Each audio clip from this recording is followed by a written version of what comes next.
Chapter 161. Jaina briefly explained the mission to Ethan and his companion. In essence, a black dragon had recently wreaked havoc in Liverpool, causing significant destruction.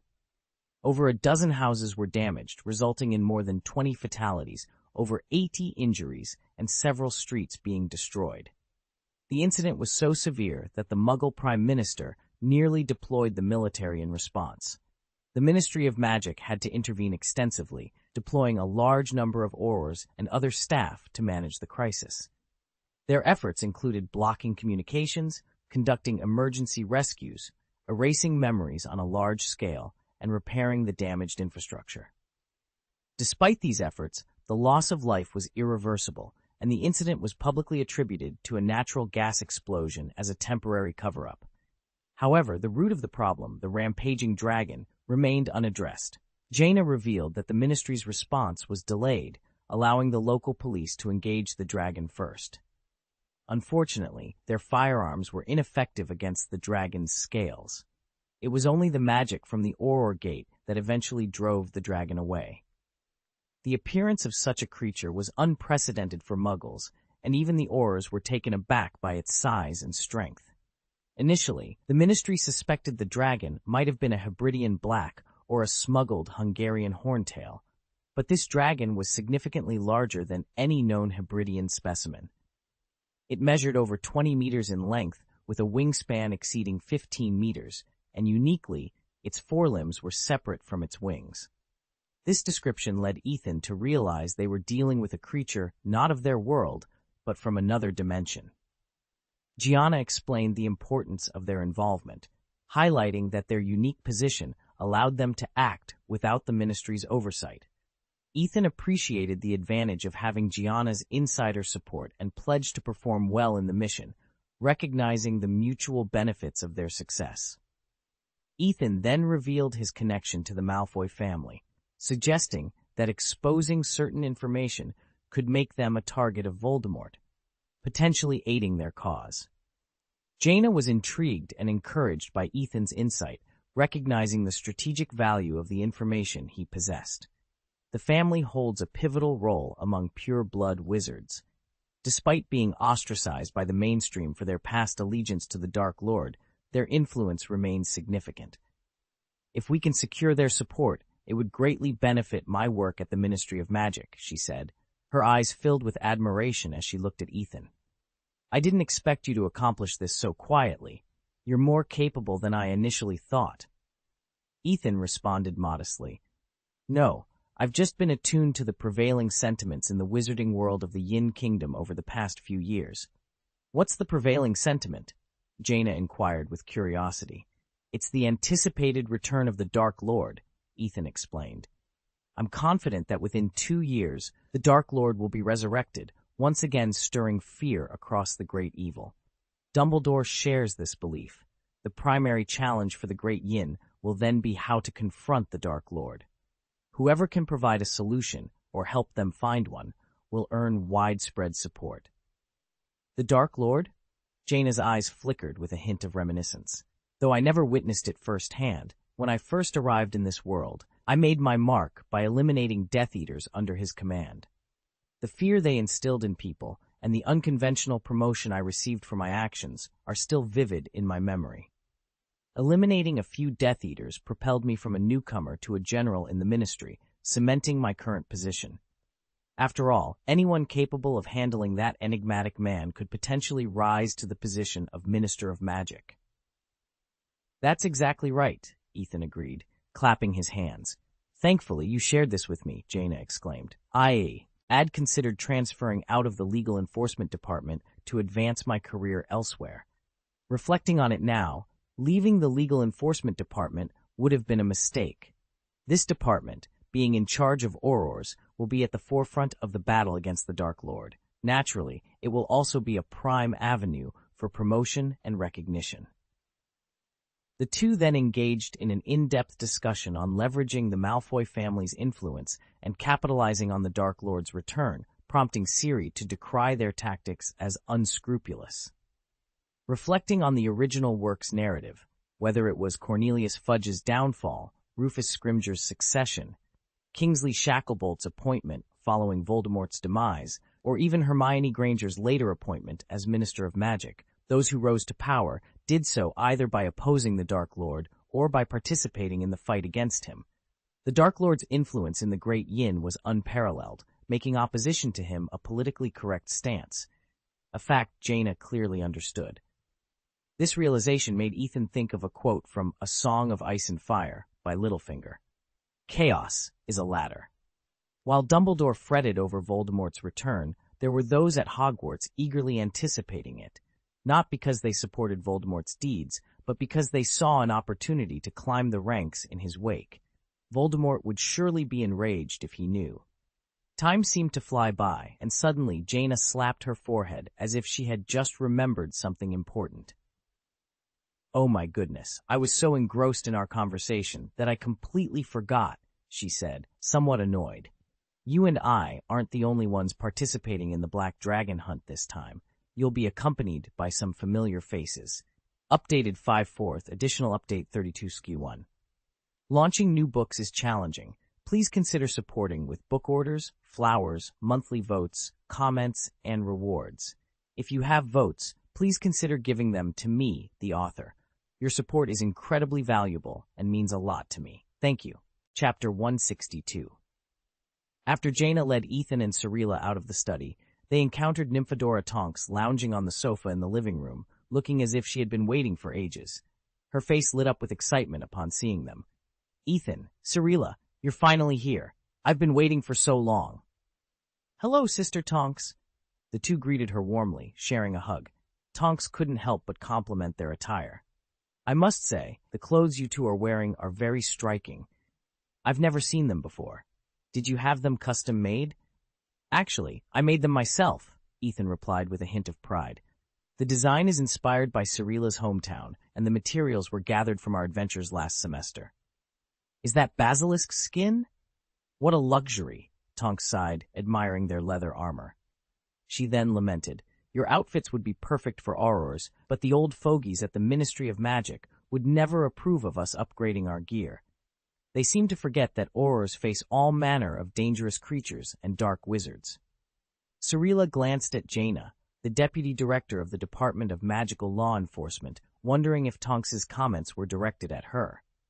However, Jaina appeared unfazed by the critique and even agreed. "I share your sentiment. The budget allocated to the Auror office by the ministry is insufficient. If it were up to me, I'd ensure every Auror was equipped with leather armor. With Voldemort's return imminent, it's prudent to prepare for war. What's the point of hoarding money if it might end up as compensation for Voldemort?" Unlike Ethan, Cirilla wasn't concerned with politics or power. She turned to Tonks with a more pressing question. "Sister Tonks, where are we headed to find the Black Dragon on this mission?" "Our target is located in the Amazon rainforest, according to intelligence from the Ministry of Magic," Tonks informed them. "The Amazon?" Cirilla was taken aback. Did the Black Dragon really travel that far after escaping from the Yin Kingdom? Despite only having been in this world for 6 years, Cirilla was well versed in its geography. It's puzzling indeed. The dragon covered a distance of over 9,000 kilometers. No ordinary fire dragon could manage such a feat, let alone cross an ocean. Tonks shared her confusion. Cirilla nodded, understanding the significance. "It must be a dragon from another world, far surpassing the capabilities of our native fire dragons." "Regardless of the distance, the dragon's escape is a problem originating from our Yin Kingdom. It's our responsibility to address it," Jaina stated firmly. She glanced at the magic clock on the wall, then picked up a dusty teapot from a nearby table. "We should get going." In the southern part of the Amazon rainforest, an agouti cautiously emerged from a bush to drink from a river. For this small creature, part of the lower food chain, drinking water was fraught with danger, necessitating constant vigilance for predators lurking in the shadows, the woods, or beneath the water's surface. Today, however, it seemed the coast was clear, and the agouti settled down to drink in peace. But just as it relaxed, a series of space-distorting ripples appeared in the air nearby, startling the agouti back into the bushes, where it watched with curious eyes. The ripples expanded rapidly, eventually releasing 4 figures into the rainforest. The door-opening technique was a bit rough, Ethan commented, managing to steady himself after a slightly tumultuous arrival. 3 people landed next to Ethan, and he immediately began to curse. Cyrilla, Tonks, and Jaina, none of them mediocre in terms of magic, looked pale at this moment. "Ethan, I can't help anymore. I feel so uncomfortable. Vomit." Cyrilla, cradled in his arms, covered her mouth, fighting the urge to vomit. Ethan quickly took another bottle of uplifting potion from his belt, gave Cyrilla a small sip, took a sip himself, and then passed the potion to Tonks and Jaina. He felt better afterward, but his expression remained grim. The journey had been exceedingly uncomfortable. The teapot that Jaina had taken out was actually a portkey, a magical item enchanted with a teleportation spell. These items are often made from inconspicuous objects in the Muggle world, such as teapots, wooden barrels, or boots. Their function is to teleport people who come into contact with them to a designated location. Unlike flue powder, portkeys can teleport multiple people at once to a destination that doesn't require a fireplace. They don't require special training like apparition, making them accessible to younger wizards and more concealed for use during the day. Despite these advantages, portkeys have a significant downside. The teleportation experience is far from pleasant. Compared to other magical means of transportation, such as apparition or flue powder, portkeys are much less comfortable. Before Hogwarts began using trains, the school's hospital was overwhelmed at the start of the term, with students suffering from the effects of portkey travel.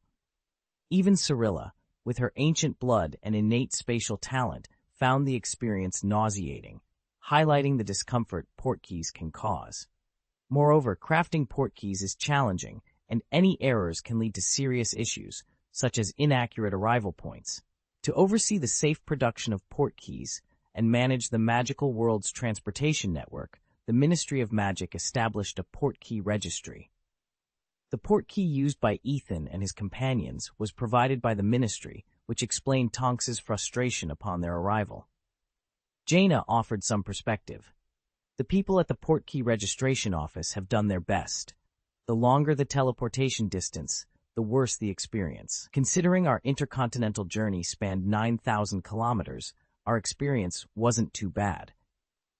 Cyrilla, finally feeling better, asked, "Sister Tonks, where are we going next?"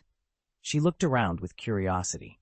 Having lived in the northern countries of the Witcher world, she was unfamiliar with the tropical rainforest and its exotic trees surrounding them, which sparked her excitement. Tonks glanced at Jaina, who was using ice spells to cool down. A blue ice orb began to rotate around Jaina, showcasing one of the unique combat skills of a World of Warcraft mage. This technique not only reduces the casting time of elemental magic, but also serves as a portable air conditioner. The most skilled practitioner of this technique was the High Elf Prince Kelthus, known for summoning 3 flame orbs simultaneously. "Don't worry," Tonks reassured, "the Ministry of Magic has given us the necessary guidance." Ethan was immediately disappointed when he heard their next destination was in the center of the rainforest. Aside from slaying the dragon, Ethan had also looked forward to exploring the Amazon during this trip. The journey's scenery and experiences were just as important to him. Unlike Cyrilla and Jaina, who were visitors from another world, Ethan hailed from the same blue star as the Harry Potter universe. He had researched the Amazon rainforest extensively and knew that while the world's largest rainforest boasted a wealth of products and a plethora of novel species, it offered little in terms of unique scenery for ordinary tourists. Beyond the ubiquitous rainforests and rivers, the vibrant life along the main river routes, where the population was denser, was the only notable attraction. However, he realized the importance of prioritizing their mission. Jaina quickly retrieved a magic compass and announced, "Found it! We need to head upstream to the west. Our destination lies in the heart of the rainforest." Without delay, she took out a small model ship from her pocket, placed it gently in the river, and with a flick of her wand, the model transformed into a large ship. The 4 adventurers boarded the vessel, and with another click of Jaina's wand, the magic boat began its journey upstream, propelling itself without any visible means of power, and ventured deep into the jungle. Chapter 163, The Amazon Adventure.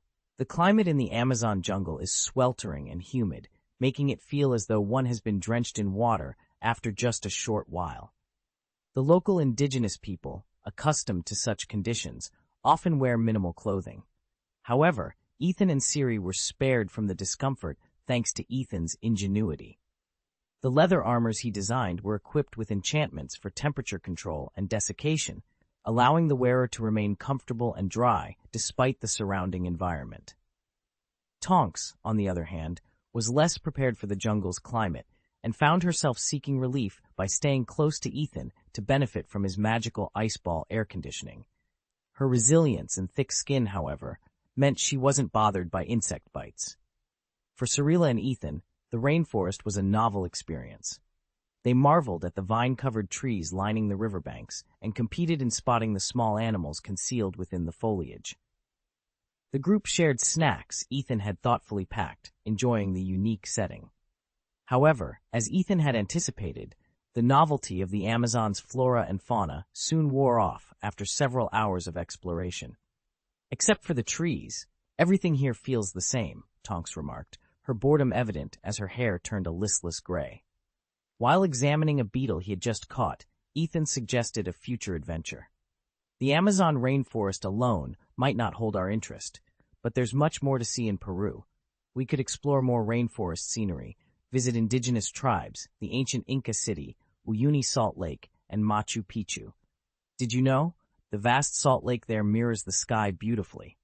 Sister Gianna, how about we plan a trip after our mission here? It would be a wonderful opportunity to relax and explore together." Gianna, touched by the proposal, realized she had never truly relaxed with friends in this world. As someone from another realm, she had always felt a distance that prevented deep connections. Ethan's words and the gentle look in her eyes towards him reflected her longing for genuine friendship. Tonks and Cirilla, too, were captivated by Ethan's description, eagerly anticipating the adventures that lay ahead. Cirilla leaned closer to Ethan, her smile radiating excitement at the thought of witnessing such wonders. However, their excitement was abruptly interrupted when Ethan stood up, peering into the distance with a puzzled expression. "Jaina, where has your guidance led us?" he murmured, observing the unexpected landscape that unfolded before them. Their ship had ventured into a narrower tributary, leaving behind the dense rainforest.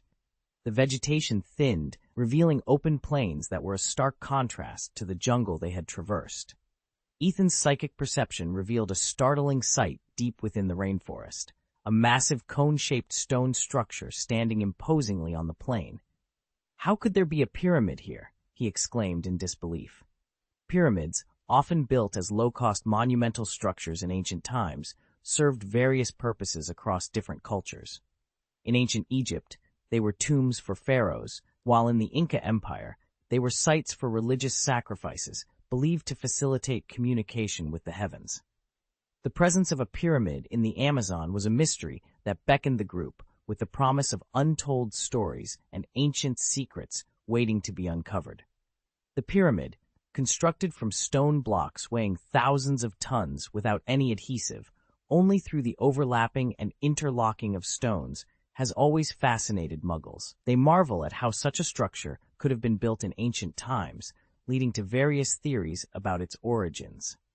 Some attribute the construction of the pyramid to the blood and sweat of the ancient Inca people, while others speculate about extraterrestrial involvement. However, for wizards, the construction of the pyramid is no mystery. Ancient wizards, known for their ingenuity, worked alongside those in power to erect these monumental structures. In doing so, they were able to incorporate their own magical elements into the pyramids, harnessing the power of an entire nation to fulfill their magical endeavors. This was notably the case with the pyramids in Egypt and Maya.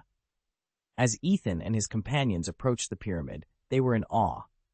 Ethan carefully examined the pyramid for any signs of magical presence, while Jaina, with her pointer in hand, searched for their target. Eventually, she located a skinny old man in the nearby rainforest. The man, bare-chested and adorned with a cloak made of various feathers, held a gnarled wooden staff, resembling an Amazon native. Surprisingly, he greeted them in fluent English, asking if they were wizards from the kingdom of Yin. After exchanging puzzled looks, Jaina stepped forward and confirmed their identity, inquiring if he was the contact known as Hornbill. The old man, introducing himself as Manco Capac, welcomed them warmly to his territory and invited them to his tribe. Following Manco Capac deeper into the rainforest, they soon arrived at an indigenous tribe. The tribe lived in simple homes made of wood and hay, with its members engaged in daily tasks. The respect they showed towards Manco Capac caught Ethan off guard. It appeared that among the tribe, only Manco Capac exhibited any magical aura, indicating the rest were muggles. Curious about this arrangement, Ethan used his proficiency in languages to question a tribesman who revealed that Manco Capac served as their shaman, a position held by his family for generations. The tribesman spoke of Capac with reverence, crediting him and his ancestors with the ability to communicate with divine powers, ensuring good weather, bountiful harvests, and protection from disease and malevolent spirits. Ethan observed the tribespeople's unanimous respect for Capac, pondering the implications of a wizard acting as a shaman to muggles. This seemed to challenge the International Statute of Secrecy, which prohibits revealing magic to muggles. With this question in mind, Ethan hurried to catch up with his companions, contemplating the delicate balance between secrecy and the evident benefits of Capac's influence on the tribe. Chapter 164. Ethan posed his question directly to the elder, Capac, who simply responded, "My family has been like this for generations." It was Gianna who later provided a more detailed explanation. She clarified that the International Statute of Secrecy applies only to Muggle countries that are part of the international community. This does not include small, remote tribes that remain disconnected from the outside world. Consider this, Gianna elaborated. These small tribes have been isolated for centuries, preserving their shamanic traditions for hundreds, if not thousands of years. They've depended on their shaman's magic for survival. Enforcing the International Statute of Secrecy and removing their shamans could be disastrous for their survival. Who would be responsible then? Her analysis was logical and persuasive, revealing a special case within the wizarding world that Ethan had been unaware of. Upon learning that Ethan and Cirilla were Ravenclaw students, Capac was delighted. "My son also attended Hogwarts 5 years ago. He was a Ravenclaw and now works at Gringotts. And Miss Tonks, you're a Hufflepuff, right? Coincidentally, I was a Hufflepuff during my time at Hogwarts." The group then listened intently as the old man reminisced about his years at Hogwarts. The Capac family, unlike most, had not been isolated from the world. Since European wizards arrived in the Americas with the Spaniards, there had been exchanges between them. Traditionally, the family sent their children to Hogwarts to learn about the outside world. After graduating, these young wizards would usually find employment within the wizarding world of the UK, marry, and start families there. However, as they aged and felt a duty to protect their homeland, they would return to their rainforest tribes, forsaking the vibrant life outside for the role of shaman, preserving traditions and safeguarding the nearby tribes. Ethan was astounded by this revelation. It was as if he had discovered a South American version of Wakanda, helping him understand why Capac served as a liaison for the Ministry of Magic. His connections within the ministry likely included many former classmates. During their stay, the group received a warm welcome from the tribe. Although Cirilla and the others couldn't understand the indigenous language, Ethan, through his language comprehension ability, realized they were being introduced as visiting shamans and envoys of Quetzalcoatl by Capac. As descendants of the Inca Empire, the tribe worshipped Quetzalcoatl, known as Kukulkan in Mayan mythology and Viracocha in Inca mythology. Ethan found the description quite vivid, likening the Wizarding Society in the UK to a large tribe, with Gianna and those employed by the ministry acting as its guardians. The banquet they attended featured an array of local dishes, many of which incorporated cooking techniques from the outside world, thanks to the shaman's contact with it. They enjoyed delicacies like heart of palm snacks, various barbecues, fried bananas, and tapioca wine. However, Ethan found the capybara meat overwhelmingly gamey, struggling to eat it even after several attempts. Of course, there are also many peculiar dishes that outsiders find difficult to stomach. Jaina accidentally consumed a piece of roasted leaf-cutting ants and nearly regurgitated her entire meal. On the first night of their journey, Ethan chose not to employ the mansion technique and instead spent the night under the Amazonian sky. The following day, Jaina requested Capac's assistance in locating the black dragon. "Don't worry, my tribesmen have indeed witnessed the demon flying past with their own eyes. Otherwise, I wouldn't have offered you any leads," the elder stated earnestly. "I will personally accompany you along with a tribesman to search for the beast later." It's important to note that there are no dragons in the Amazon rainforest. The term demons is a collective name used by the locals for powerful and malevolent magical creatures. An hour later, the group, guided by Pak and a Aung tribesman, ventured into the rainforest. "Isn't that the direction we came from?" Ethan remarked, puzzled. "I recall seeing that pyramid too," Tonks added. The young tribesman whispered something to Pak, who then turned around with a smile and explained, "My tribesman mentioned that the demon was seen flying in that direction, but it's no longer visible from a distance. It likely descended into the jungle over there." The group nodded, accepting his explanation. Given their status as outsiders, they had little choice but to trust the local guidance provided. However, Ethan harbored doubts. No, what the tribesman just said wasn't about the black dragon's direction at all. He was actually asking Capac where he wanted us to go, he thought to himself. It was only after Capac signaled him that he pointed us in that direction. This indicates that Capac was not being truthful about being an eyewitness. The story about the black dragon residing in this jungle is a fabrication of Capac's own making. He deceived us because we are unfamiliar with the local language. Luckily, he wasn't aware that I possess the language magic. Ethan pondered Capac's motives, but, with scant evidence, struggled to unravel the mystery. He decided to bide his time and not expose the deceit just yet, aiming to uncover a larger scheme. Ethan's caution had led him to cast Detect Toxin on every dish the previous evening. Given Capac's dishonesty, even if there was no poison then, it didn't rule out future threats.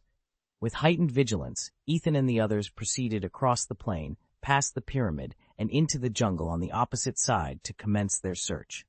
This jungle is vast. Even limiting our search to this area, it's impossible to cover it all quickly, Tonks observed, looking out over the expansive rainforest. Capac suggested, "Why don't we split up to search? We can pair up, focusing solely on the search. If anyone spots the dragon, send a signal, and we'll regroup before engaging it." Jaina agreed. "That sounds like a sensible strategy." Seizing the moment, Capac proposed, "Director Jaina, given your formidable magical abilities, why not let me assign my tribesmen to accompany you?" Realizing the elder's intention to isolate the strongest member of their party, Ethan saw through the ruse but acknowledged the logic in pairing up for the search. Each group needed to maintain a balance of strength to avoid giving any potential dragons an advantage. Despite recognizing the underlying scheme, Ethan found it challenging to object. Capac then turned his attention to the remaining members of the group. At that moment, Cirilla approached Ethan and whispered, "Why don't we team up?" Ethan glanced at her. The girl's cheeks were flushed, and she gave him a hopeful blink. Ethan immediately grasped the other party's intentions and took the initiative. "Mr. Capac, why don't we team up? To be honest, I'm quite fascinated by the jungle, and I hope to learn more from you." Cirilla was perplexed. Despite her hints, Ethan had chosen to approach the older man. She wondered, could the elder possibly be more appealing than herself? She discreetly tugged on Ethan's left hand, but he seemed oblivious to her gesture, his gaze fixed on Capac with earnestness. Capac, taken aback by Ethan's forwardness, blinked in surprise, but quickly agreed. "Okay, it seems I too am eager to learn about the current state of Hogwarts. Let's join forces then." With that settled, it looks like we'll be a team, Ethan concluded. Tonks found it unexpected to be paired with Cirilla, but welcomed the arrangement without any reservations. Thus, the 6 of them were divided into 3 groups, embarking on their exploration of the jungle. Chapter 165, The Challenge of Searching in the Rainforest. Searching for something in the rainforest is no easy task. The forest is a battleground for plant species, each striving to outgrow the others to capture as much sunlight as possible. This fierce competition results in a dense canopy of tall trees, dividing the rainforest into 2 distinct layers. The upper layer basks in sunlight, while the lower layer is shrouded in shadows, receiving only the faintest rays that manage to filter through the leaves. This division makes it difficult for Ethan to survey a large area by simply climbing to a higher vantage point. The dense foliage and numerous obstacles at lower altitudes hinder flight for larger creatures, adding to the complexity of navigation. The rainforest's beauty is undeniable, with its twisted trunks, dense branches, and countless vines, but these features also create a maze of obstacles. To search for anything, one must rely on traversing the terrain on foot, navigating around massive tree roots and through thickets of shrubs and ferns. This significantly increases the difficulty of any search. Wizards, however, hold an advantage over muggles in this environment. Their spells for visibility and detection are less susceptible to interference than the search and rescue equipment used by muggles. Ethan, who had volunteered to confront Old Man Capac, led the way through the dense forest, with Capac following closely behind. Ethan presented a relaxed and unguarded demeanor, engaging in light conversation as they walked.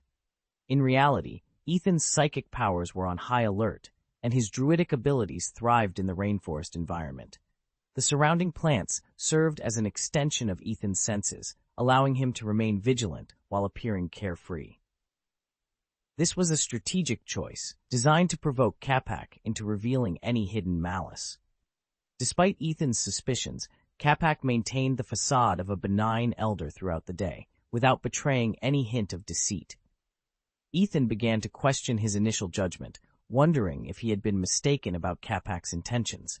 However, he remained convinced that something was amiss, especially since Capac had fabricated the story about the Black Dragon's whereabouts, leading them on a fruitless search. As the day ended without any discoveries, the group reconvened at the pyramid's base and headed back to the tribe. The journey was marked by disappointment, but Capac attempted to lift their spirits. He suggested that since no sightings of the Black Dragon or similar creatures had been reported in the area recently, the dragon might still be nearby or have left on foot. He proposed continuing the search the next day, offering a glimmer of hope to the disheartened group. Ethan, however, remained skeptical. On the way back, Ethan discreetly approached Jaina and inquired about the source of the information regarding the Black Dragon's presence in the area. His question caught Jaina off guard, prompting her to glance at Ethan and then at Capac, who was walking ahead. She quickly surmised Ethan's concerns about Capac's reliability. Jaina explained that they had not initially known the Black Dragon was in the area. It was only after tracking it with magic and coordinating with the Ministry of Magic of the Yin Kingdom, as well as magical governments and allies in South America, that they had been alerted to monitor for dangerous magical creatures traveling to the region. To inform the Ministry of Magic of the Yin Kingdom in a timely manner if they have relevant discoveries, they said. The Ministry of Magic did not disclose the specifics about the dangerous magical creature or its origins. Fudge believed that withholding this information was for the Ministry's prestige. As I suspected, Fudge is that kind of person, Ethan nodded. With his understanding from both his past and current life, he had a clear picture of Cornelius Fudge, the current Minister of Magic. Fudge was a weak politician, a quintessential seeker of power, with no political ideals or achievements. His actions were solely aimed at maintaining his power, preferring to cover up incidents rather than admitting to mistakes publicly. No wonder the Ministry of Magic is inclined to believe that the Black Dragon is here. With the Ministry withholding information, Capac's claim of discovering the Black Dragon seemed credible, proving the authenticity of his information, Ethan mused. However, a question arose. If the witnesses were false and the Black Dragon information was fabricated by Capac, how did Capac come to know about the Black Dragon in the first place? This realization was startling.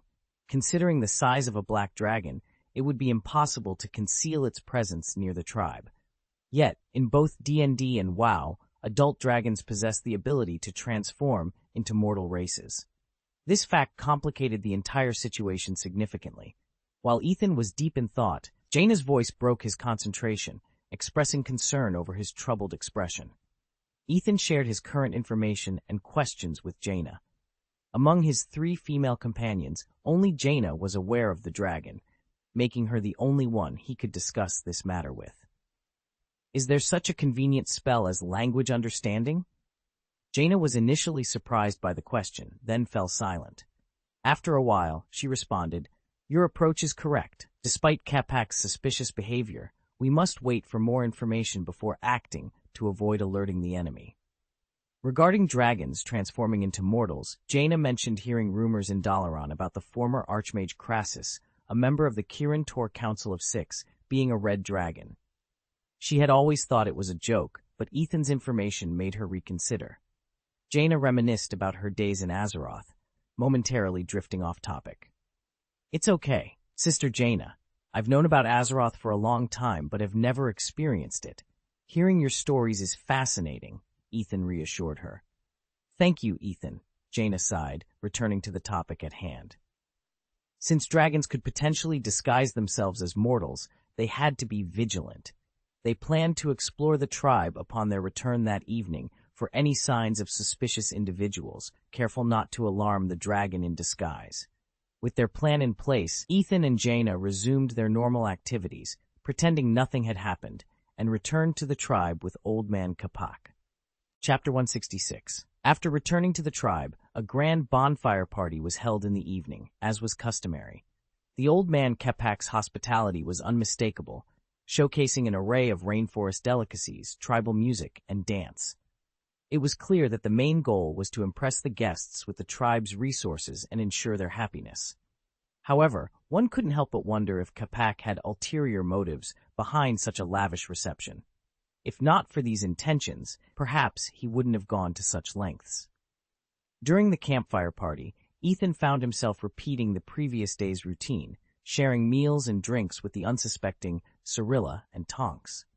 Yet, his mind was elsewhere, meticulously observing every detail of the tribe. From the respectful tribal leader to the bustling Aboriginal waiters, the musicians with their native instruments, and the men and women dancing by the fire, to the marginalized elderly Aboriginals, Ethan scrutinized everyone in sight, searching for clues. Despite his efforts, everyone appeared to be ordinary tribespeople, with none displaying characteristics of a dragon. Ethan pondered whether his hypothesis was incorrect, or if the black dragon he suspected was not at the banquet, but hidden somewhere within the village. Utilizing druidic techniques, Ethan controlled a small bat through animal control, linking his senses to it. The wizards of this world were unfamiliar with druids, making it unlikely for them to anticipate such a tactic. As expected, the bat's presence went unnoticed in the tribe, where bats were a common sight at night. This allowed Ethan to freely explore every corner of the tribe in search of Capac's secrets. However, his search yielded no signs of the black dragon he imagined. Doubt began to creep in, but just as Ethan started to question his theory, the bat's ultrasonic waves detected a humanoid creature in the nearby rainforest. Ethan directed the bat towards the figure, and indeed spotted a human-like shadow amidst the dim forest. However, the figure's red eyes also noticed the bat. Discovered, Ethan was taken aback and decided to abandon the bat, using the excuse of needing the restroom to follow the lead personally. He couldn't ignore such a suspicious clue. After casting a buff on himself, Ethan hurried towards the figure's location, activating his psychic power detection to search the forest. He quickly located the figure. "Got you," Ethan muttered, moving swiftly through the trees. In no time, he was face to face with the figure, a woman with cat-like limbs and abnormally long fingers, as if stretched. Her hair was tied into long black braids, and her face featured a high nose bridge. She wore animal skins, giving her the appearance of a humanoid beast. Surprised by Ethan's arrival, the strange woman spoke in a hoarse, low voice. "You are an outsider."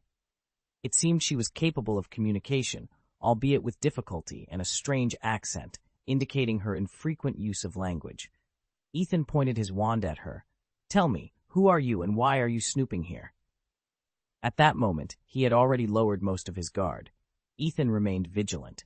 According to the feedback from the identification technique, the woman did possess a formidable dark magic power within her, but it was not as potent as the fire dragons in the Harry Potter world, let alone comparable to a giant dragon.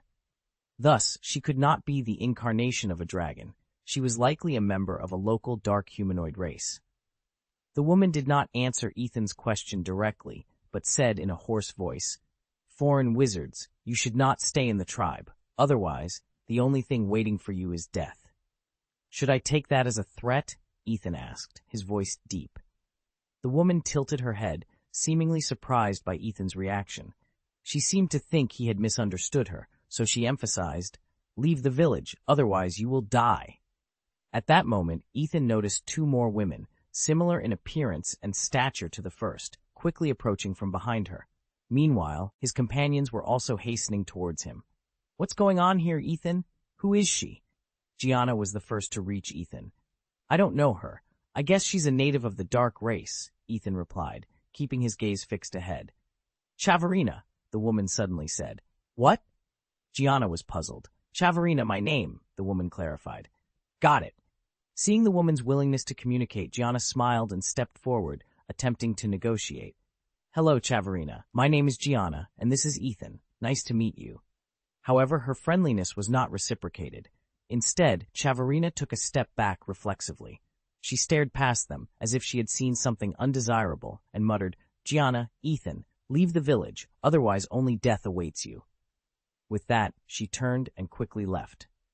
At the same time, Capac also arrived at the scene. Ethan was about to give chase, but Capac stopped him. "There's no need to chase them," the old man said. "As long as you don't heed their warnings, they pose no threat to us." "Do you recognize them?" Ethan asked, curious.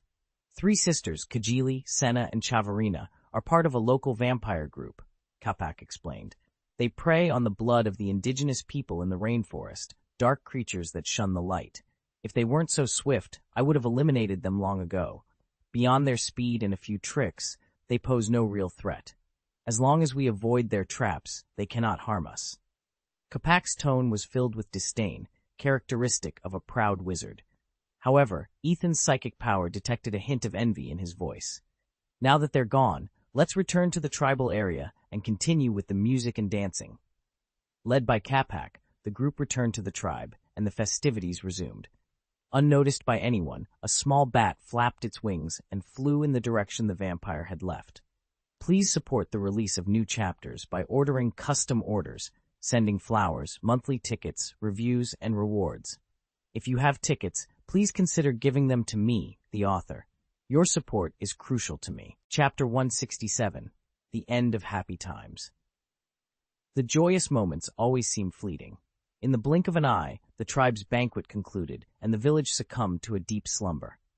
As the village's honored guests, Ethan and his companions were accommodated in the shaman's house, which boasted the finest living conditions. In the guest room, despite the late hour, Ethan lay awake on his bed, feigning sleep, but evidently anticipating something. Suddenly, the tranquility was shattered as the wooden house's wall was breached, and a spear hurtled uncontrollably towards his bed. In a critical moment, a translucent light shield materialized, thwarting the spear's assault. As expected, Ethan muttered as he swiftly rose and cast aside the quilt, revealing that he was still in full armor. He had harbored suspicions about Capac's intentions, and now the adversary had finally made a move. With a grim smile, Ethan used his shield to deflect subsequent spears launched from outside, making his way to the door. His immediate concern was to ensure the safety of Cirilla and the others. Despite wizards' formidable magic, their physical resilience barely surpassed that of ordinary humans, rendering them highly vulnerable to surprise attacks during their slumber. Although Ethan had cautioned them and provided protective measures before retiring, he needed to verify their well-being amidst the enemy's onslaught. The assault intensified, transitioning from spears to flames, engulfing the entire house in a vast inferno. Utilizing his psychic abilities, Ethan was astounded to discover that not only his room, but the entire shaman's house was consumed by flames. The sheer scale of the blaze led him to one conclusion: dragon breath, specifically from a black dragon exerting its full power. The dragon's breath spread an unbearable heat throughout, incinerating everything in its path with a lethality far surpassing ordinary fire. "This is serious," Ethan muttered through clenched teeth. In response, he activated an invisible force that enveloped him, effectively shielding him from the flames. This was the triggering fire-resistance spell he had prepared, designed to activate upon exposure to fire damage, providing Ethan with crucial fire resistance. Anticipating the Black Dragon's involvement with Capac, Ethan had devised several countermeasures, including this spell, to protect himself and his companions. Shielded by the spell, Ethan navigated through the inferno towards Cirilla's room. Upon arrival, he found Cirilla still asleep, oblivious to the fire encroaching upon her. Gently, Ethan shook her shoulder, urging, "Cirilla, wake up, quickly!" Cirilla's eyes fluttered open, and upon recognizing Ethan, she coldly retorted, "It's you. So late. Why are you looking for me? Go find your old man." Hearing this, Ethan was momentarily speechless. "Why do you still remember what happened this morning? We were concerned that the old man had a conspiracy, so we risked our lives." It was also confirmed that Cirilla had indeed woken up. She had been pretending to sleep. Otherwise, she wouldn't have said such words. At this time, Cirilla, just like Ethan before, was lying on the bed without taking off her clothes, making it impossible to really sleep soundly. However, now was not the time for Ethan to lose his temper, so he forcibly pulled Cirilla up. "Haven't you figured it out yet? If everything here is burned like this, doesn't it mean that there is really something wrong with Capac? Since he has a problem, I chose to join him this morning to protect you." The logic was clear, but it was rare for Cirilla to take the initiative and be rejected, which was a significant blow to her heart. She knew that now was not the time to be willful, so she obediently followed Ethan out of the door. They then went to Jaina's and Tonks's rooms to join them. Tonks was in the best condition. His room was not burned by the flames but was only attacked by spears. Jaina's situation, however, was not as fortunate. Perhaps because in Capac's eyes, she was the strongest among the four, she received special attention. The entire guest room she was staying in was nearly burned down by dragon's breath. Fortunately, Jaina was fine and escaped easily under the protection of flame resistance. Of course, the matter was far from over. The four of them searched through the sea of fire, and sure enough, the room where Capac originally lived was empty. There were no burned bodies, which was clear evidence that the old man was not there before the attack began. This further proved that the attack was related to him. What do we do next? In the midst of the sea of fire, Jaina looked at Ethan, seeking his opinion. In just one battle, she had fully recognized his abilities and his leadership. The issue with Capac was discovered by him alone, and he had also arranged a series of countermeasures in an orderly manner. For tonight's attack, all the defensive measures that Ethan had arranged in advance were effective. With such a capable companion, she was naturally inclined to consult his opinions. But Ethan just smiled coldly. "The one in the night actually attacked us like this. If we don't respond well, doesn't it mean we are afraid? The top priority, of course, is to retaliate and then give the murderers a taste of their own medicine." At that moment, Ethan threw away all caution and waved his magic wand directly. A powerful shockwave burst out, shattering the wooden wall that was almost burned to collapse. The aftermath of the thunder wave spread outside the house, and several figures who tried to approach were blown away several meters. Through the thick smoke and sparks, under the light of the fire, Ethan and the others saw a dense crowd of natives holding spears surrounding the hut. But what caught their attention the most was the huge 3 or 4 meter high figure behind the natives, that of a black dragon. Chapter 168, The Sacred Grounds Under Siege. The area surrounding the shaman's house is considered the most sacred within the entire tribe. Typically, out of deep respect, the tribe's natives avoid this place, except for those who serve there daily. After all, the shaman acts as the god's spokesperson, and any unwarranted approach is seen as an affront to the mighty Quetzalcoatl god, Viracocha. The house itself is akin to a shrine. However, under the cover of night, an unprecedented scene unfolds as countless indigenous people gather here. Adorned in sacred oil paint and clad in wooden and leather armor for battle, they carry their prized knives, throwing spears, and the dragon beasts bestowed by the gods, ready to confront what was once a holy sight. A tall, elderly man steps forward from the crowd, recognized as the tribe's secular leader, second in command only to the shaman.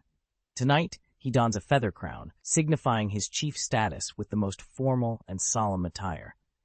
Gazing at the wooden house now engulfed in flames, his expression is grave. Traditionally, individuals like him harbored skepticism and even disdain towards shamans. Yet tonight marks a transformation, as he now considers himself a devout servant of the shaman and a fervent believer in the gods. The arrival of Quetzalcoatl's messenger, the black dragon snake, has solidified his faith. If the messenger of the gods is real, then surely the gods themselves must be. Quetzalcoatl's oracle, delivered through Capac, revealed that the shaman had betrayed the gods. It was now their duty, as warriors of the gods, to assist in defeating the traitor. Deeply moved by Quetzalcoatl's message, the old chief and his tribe have come to enact the gods' will, attacking what was once a sacred shrine. Their belief is simple. God loves the world, and in return, the world should love God. Quetzalcoatl has blessed their tribe with everything, and now, in a time of crisis, they are ready to sacrifice their lives to prove their faith. From within the burning house, muffled sounds of conflict emerge. The chief's scouts, sent ahead for reconnaissance, are quickly overpowered. It seems the shaman, now branded a traitor, still possesses formidable power. Soon, several figures emerge from the flames, including the foreign shaman who had been their guest. "Ah, we were getting along so well. Why can't we continue in peace?" one of them laments. "If you choose to forsake my god, then you must die." The chief whispers to himself before loudly commanding, "Chai traitsionakunata wanyuchi," Quechua, kill those traitors. At his command, the indigenous warriors, along with their dragon beasts and young dragons, charge towards the man and 3 women standing before them. Behind them, the divine envoys raise their heads, issuing a roar that ignites a fiery passion in the hearts of the warriors. Their bodies begin to transform, sprouting scales and thorns, a process known as dragonization, bestowed upon them by Quetzalcoatl's divine wine. Now, empowered and closer to the divine, they engage in the siege, believing that even if they cannot defeat the traitor alone, they can at least hinder them, providing an opportunity for the divine envoy and Lord Capac shaman to secure victory. Defeat them in one fell swoop, right? This thought brought a wave of happiness to the old chief's heart. As a devout believer, aiding Quetzalcoatl and the envoys was his ultimate desire. However, his joy was short-lived, quickly replaced by a profound shock. Despite being surrounded by hundreds, the villainous shamans displayed no fear. In fact, the young boy leading them, and the blonde woman, who was particularly feared by the Capac shaman, even smiled as they raised their hands, each holding a short stick. "Powerful extended blizzard," they announced. Their spells were enhanced by metamagic techniques, increasing their effects by 50% and doubling the range, effectively quadrupling the area affected. The old chief felt an inexplicable chill as blizzards materialized out of nowhere, raining down upon soldiers. But these were no ordinary snowflakes. Enhanced by the wizard's joint casting and a variety of supermagical skills, the snowflakes transformed into ice arrows, raining down and striking the warriors, drawing blood. Yet, it wasn't the physical damage that was most fearsome. It was the freezing effect that accompanied each hit. The warriors found themselves slowed, many frozen in place, as the ground beneath them turned slick with ice, causing many to slip and fall. Trapped between the freezing rain above and the icy ground below, the tribal warriors struggled to advance, continuously bombarded by ice arrows. The sight of their plight filled the remaining warriors with dread, deterring them from attempting a rescue. Even the dragon beasts and young dragons fared no better, with only a few managing to break through the blizzard. However, upon reaching the wizards, they were met with no mercy. One witch, her hair aflame with battle fervor, wielded a wand, casting spells like the Explosion Curse and Splitting Curse, decimating the warriors. Despite their dragon-enhanced resilience, they couldn't withstand the magical onslaught. But it was the gray-haired witch who was truly terrifying. She wielded a silver sword, not a wand, and with each swing she unleashed devastating energies, frost, lightning, or an invisible force field. Her swordsmanship was unparalleled, each strike carrying immense destructive power that no warrior could withstand. Her blade effortlessly penetrated any defense, leaving no hope for those who faced her. The fleshy dragon beast was effortlessly cleaved in two by the terrifying blade. In the end, not a single one of the fortunate survivors from the blizzard could get close enough to disrupt the dreadful spell. With just one cast of blizzard, the vanguard of hundreds of besiegers was nearly annihilated. This harrowing scene sent chills down the spine. The remaining indigenous warriors at the rear witnessed the carnage before them. How could they muster the courage to march to their deaths? Despite the presence of divine envoys, shamans, and chiefs bolstering their ranks from behind, they only dared to linger at the fringes of the blizzard's reach, launching long-range attacks with blow darts and spears. Yet, to the four wizards, these feeble attempts were inconsequential. The attacks couldn't even breach their magical shields, bouncing off harmlessly to the ground. The stark disparity between ordinary people and wizards was starkly evident. Witnessing this scene of despair, the old chief knelt on the ground, his hands trembling. Kapak Shaman, with a frown etched on his face, exclaimed in frustration, "What a useless bunch!" He glared at the trembling tribesmen before him and the chief, who had collapsed in defeat, his anger boiling over as he shouted, "The tribes are worthless. And you," he turned to the young dragons and dragon beasts, "are just as pathetic. The divine messenger bestowed upon you the power of the gods, all for naught." He then faced the black dragon beside him, bowed respectfully, and pleaded, "Dear God's envoy, it's clear that relying on these incompetents is futile in stopping the traitors. I implore you, the God's envoy, to intervene personally. Use your thunderous power to eradicate the evil that plagues our world, and honor the gift our God has bestowed upon us." The dragon seemed to grasp his plea, leaning forward and letting out a menacing roar. Roar! Chapter 169. Dragon Beasts, Young Dragons, Dragon-Turned-Human Beings. The array of enemies that had appeared before Ethan truly astounded him. He hadn't anticipated that, in addition to its formidable physical strength, the giant black dragon would also possess such a variety of methods for creating expendable troops. Although these troops were easily eradicated by the blizzard spell jointly cast by Ethan and Jaina, their fate was merely unfortunate in encountering a formidable opponent like Ethan. Against ordinary wizards or even Muggle military forces, with their superhuman physique and defense, they could have posed significant trouble. In just a few days since its escape, this black dragon had caused such turmoil. Ethan had no doubt that if it were allowed to settle here, it would soon amass an entire army. The black dragon's capabilities made Ethan wonder if it was Onyxia, the daughter of Deathwing and the black dragon princess who had brought chaos to Stormwind City. Her presence alone was a threat to the entire city.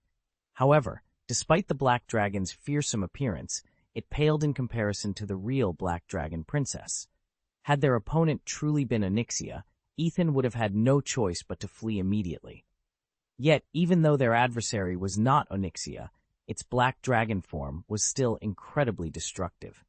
As it roared, Ethan and his companions braced themselves, knowing an attack was imminent. The dragon kicked its forelimbs, stood upright, and with a wingspan of 16 meters, its wings flapped powerfully. The force generated a gale, hurling sand and stones in all directions.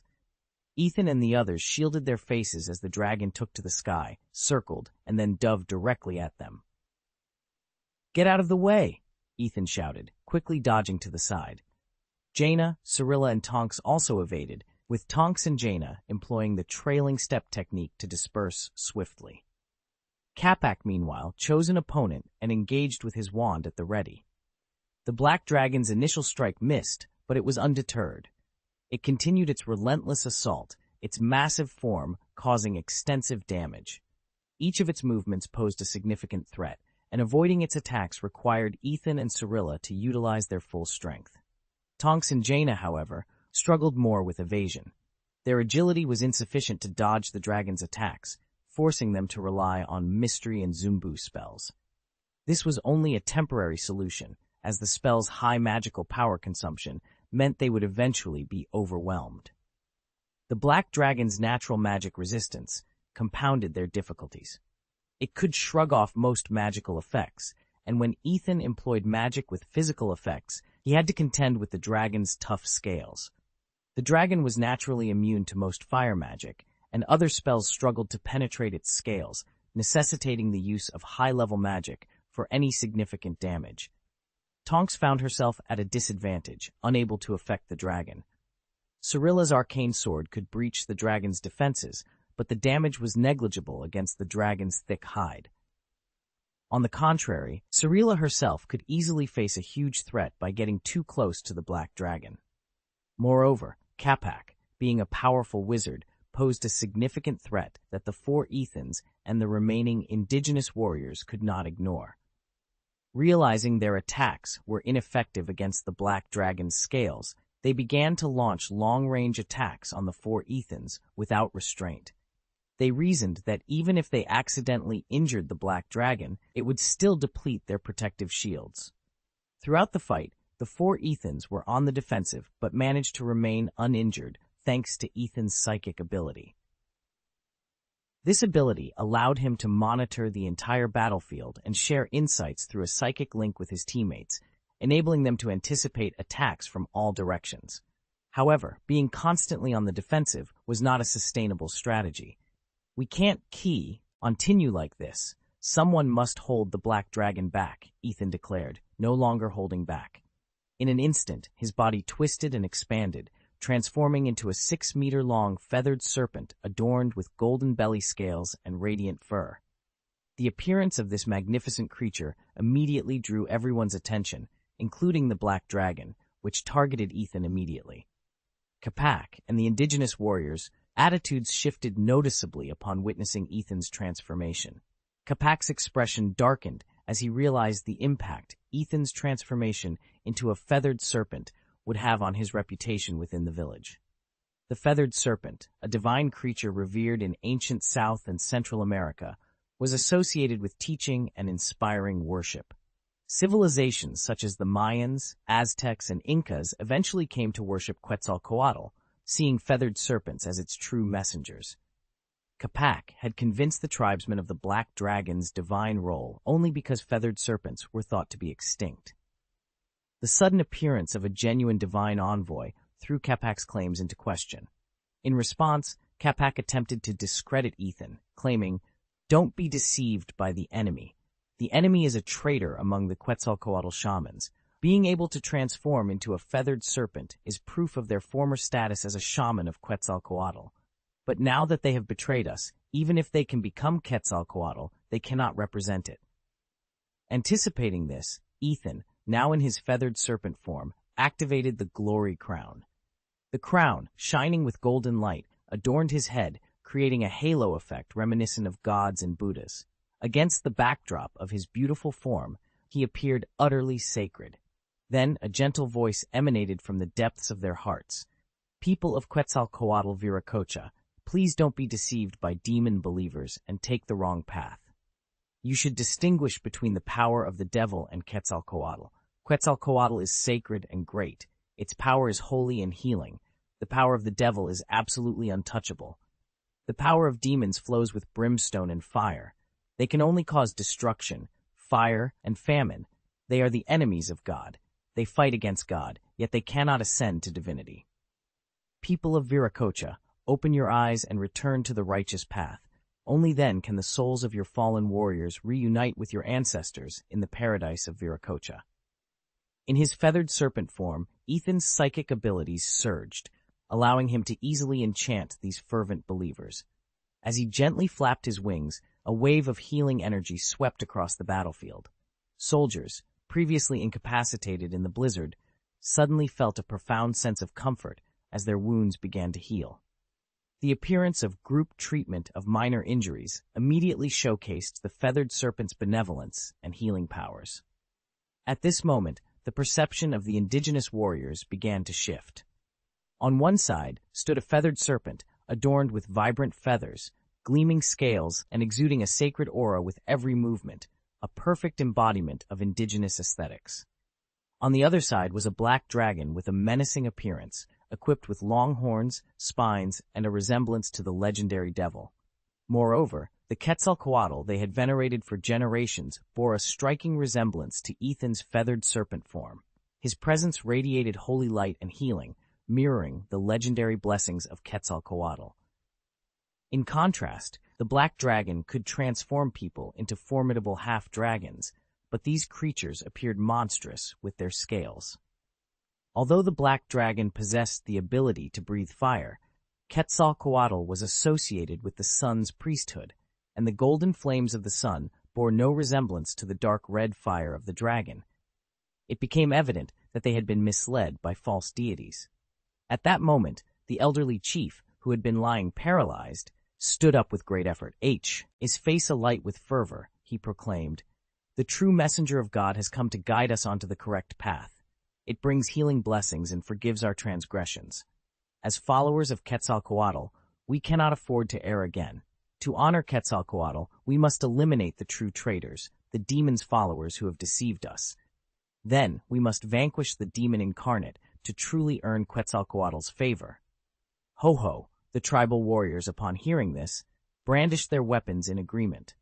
Their gaze then shifted to the old man, Capac. You seek personal vengeance." Capac accused the chief, but his protest did nothing to sway the public's condemnation. Gulping nervously as the half-dragon warriors glared at him, Capac realized his peril. While Ethan and Jaina could effortlessly handle this half-dragon army, he stood no chance. In that moment, the indigenous warrior's focus shifted away from Capac, allowing Ethan to redirect his attention to the Black Dragon, the true key to victory. With this realization, Ethan let out a piercing cry that echoed in all directions, signaling the real battle to commence. Chapter 170. Seeing his cannon fodder chased away by the feathered serpent, the Black Dragon flew into a rage. It spat out a flaming breath that swept across 20 to 30 meters. However, the feathered serpent simply flapped its wings and avoided the dragon's fiery assault with ease, as if it were merely gliding through the air. The Black Dragon pursued relentlessly, but Ethan's agility left it unable to land a hit. Ethan summoned the other three through a psychic link. Except for Tonks, who was tasked with keeping an eye on Capac, Gianna and Cirilla seized the opportunity to hold the Black Dragon at bay and began to prepare their counterattack. Gianna was the first to strike. She waved her staff, and powerful water elemental energy gathered in front of her, summoning a huge water elemental that stood 2 stories high, followed by 2 smaller ones. As soon as they appeared, they launched an attack on the Black Dragon. The water elementals condensed into ice spears and fired towards the dragon. In conjunction with Gianna's own ice arrow spell, the Black Dragon found itself under a barrage of powerful attacks. Meanwhile, Cirilla was far from idle. Blessed with the talent for time manipulation, she had honed her skills in this new world. After learning the mystifying step from Ethan, this spell became her most practiced, next to her spell strike skills. With Ethan's psionic perception providing a 3-dimensional perspective, Cirilla had perfected this skill to achieve instantaneous, accurate teleportation without the need for visual confirmation or delay. A flash of silver light enveloped her, and in the next moment, she appeared above the Black Dragon. She then wielded her arcane sword, enchanted with ice arrow, and launched a downward attack. The combination of the sword's sharpness and the force of gravity drove the blade deep into the Black Dragon's back, eliciting a miserable howl. Cirilla, having been enhanced with the spider walking technique, stood firmly on the dragon's back, rooting herself in place.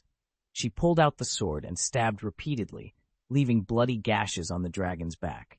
Unable to tolerate the assault any longer, the Black Dragon attempted to dislodge its unwelcome rider with complex aerial maneuvers. However, before it could complete its movements, Cirilla reappeared on the ground in a flash of silver light. The dragon's attempts only served to disrupt its own attack rhythm and leave it disoriented. The Black Dragon, once the dominator of the battlefield, was left bewildered by the onslaught from these three. Who am I? Where am I? What am I fighting? It had been suppressing all enemies moments ago, but now it found itself overwhelmed. Just as the Black Dragon was regaining its bearings, figures flashed in the jungle, and 3 slender, mysterious women burst onto the battlefield. They were the wild vampires Ethan had encountered before. Shavarina, with whom Ethan had formed a connection, and her sisters, Kajiri and Senna. The vampires entered the fray, looking around in confusion as if searching for something, until Ethan's voice echoed in their hearts. "Stop looking, ladies. Have you seen the feathered serpent in the sky? I was the one who called you here," Ethan communicated. Shavarina responded with surprise. "Ethan, sir, it turns out your true form is a feathered serpent?" Ethan, somewhat taken aback by the mistake, clarified, "No, this isn't my real body. This is my transformation, a wizard's animagus form. You should have heard of it, right? Animagus, I've heard of it. Today's wizards are amazing." The elder vampire responded, his tone mixing awe with a hint of respect. Living here for centuries, even in isolation, they had to maintain relations with the locals and were familiar with the legends of Quetzalcoatl. It was possible they had even seen the feathered serpents before they vanished. Ethan chose not to correct the elder's misunderstanding further, but instead reinforced their alliance. "According to our previous agreement, you must cooperate with us to fight together. Only by working together can we defeat this black dragon and escape the jungle." "Of course, we won't break our promise," the vampires mentally agreed. "In that case, Ciri, give the daggers to them," Ethan instructed the female witcher. "Understood." Cirilla, after dismounting from the dragon's back, didn't immediately rejoin the battle. Instead, she approached the three vampires and handed each a dagger. These daggers, 15 centimeters in length, were white with tiny barbs along the edge, crafted not from metal but from bone, specifically from the fangs Ethan had used to slay a basilisk. "The weapon I've lent you is the only one capable of injuring that black dragon. But be cautious, the dagger is poisoned. Avoid injuring yourself with it," Cirilla warned them before swiftly returning to the fray. "What a formidable hunter!" the eldest vampire's sister, Kajili, exclaimed, watching Cirilla's departure. Turning to her younger sisters, she urged, "Let's go too, and don't fall behind her." With that, she sprinted towards the black dragon, her speed so great she nearly left an after-image, with her sisters quickly following. The vampires in this world differed from those in other realms. They lacked the ability to wield dark magic or blood spells, couldn't transform into bats or smoke, nor control nocturnal creatures. Their strengths lay in their superhuman abilities: strength, speed, and resilience. Sunlight, while uncomfortable, was not lethal to them. Despite their bloodthirsty nature, their capabilities made them akin to superhumans. However, to wizards, vampires were considered inferior beings due to their inability to practice magic. Even wizards turned vampires saw a significant decline in their magical abilities, making them less formidable than their sun-fearing counterparts from other worlds or even werewolves, who retained their magical prowess. Yet some vampires developed unique abilities, such as mind-reading, shielding, telepathy, and psychic torture, leading some scholars to argue that these vampires could qualify as wizards if they were to revert to human form. These abilities were seen as rudimentary expressions of suppressed magical potential due to their vampiric nature. Among the three vampire sisters, Shavarina, the second sister, possessed the power to cast illusions. While effective against ordinary humans, this power was less impactful on wizards and barely disoriented the black dragon momentarily. However, in the heat of battle, even a moment's distraction could be pivotal. As the three vampires moved with incredible speed, they managed to inflict 3 shallow wounds on one of the black dragon's hind legs, demonstrating their commitment to the fight and their newfound alliance. The 3 wounds inflicted upon the black dragon caused it to scream in agony. The basilisk's venom started to disseminate throughout its leg, carried by the bloodstream. The dragon could sense the onset of paralysis in its hind legs as the poison took effect. Please note, there will only be 4 updates today. Due to moving arrangements tomorrow, updates will be paused for the next 2 days.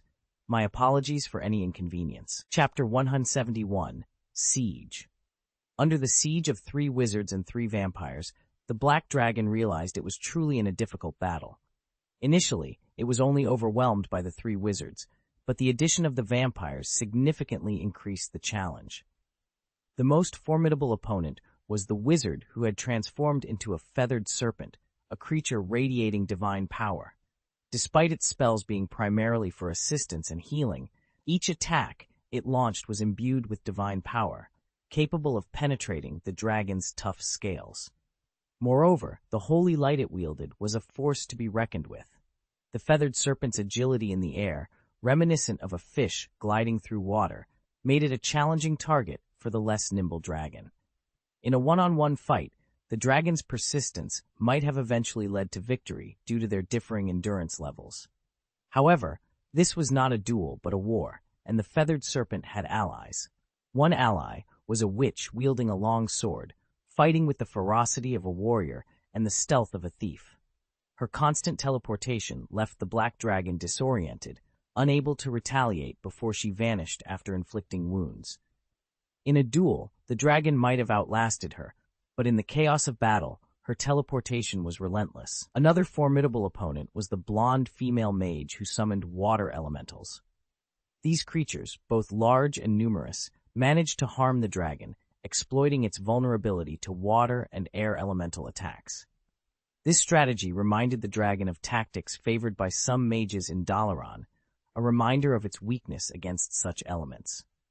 The three vampires, though previously considered insignificant by the dragon, had become a more serious threat. Their enhanced speed and durability allowed them to survive the dragon's attacks and continue the fight.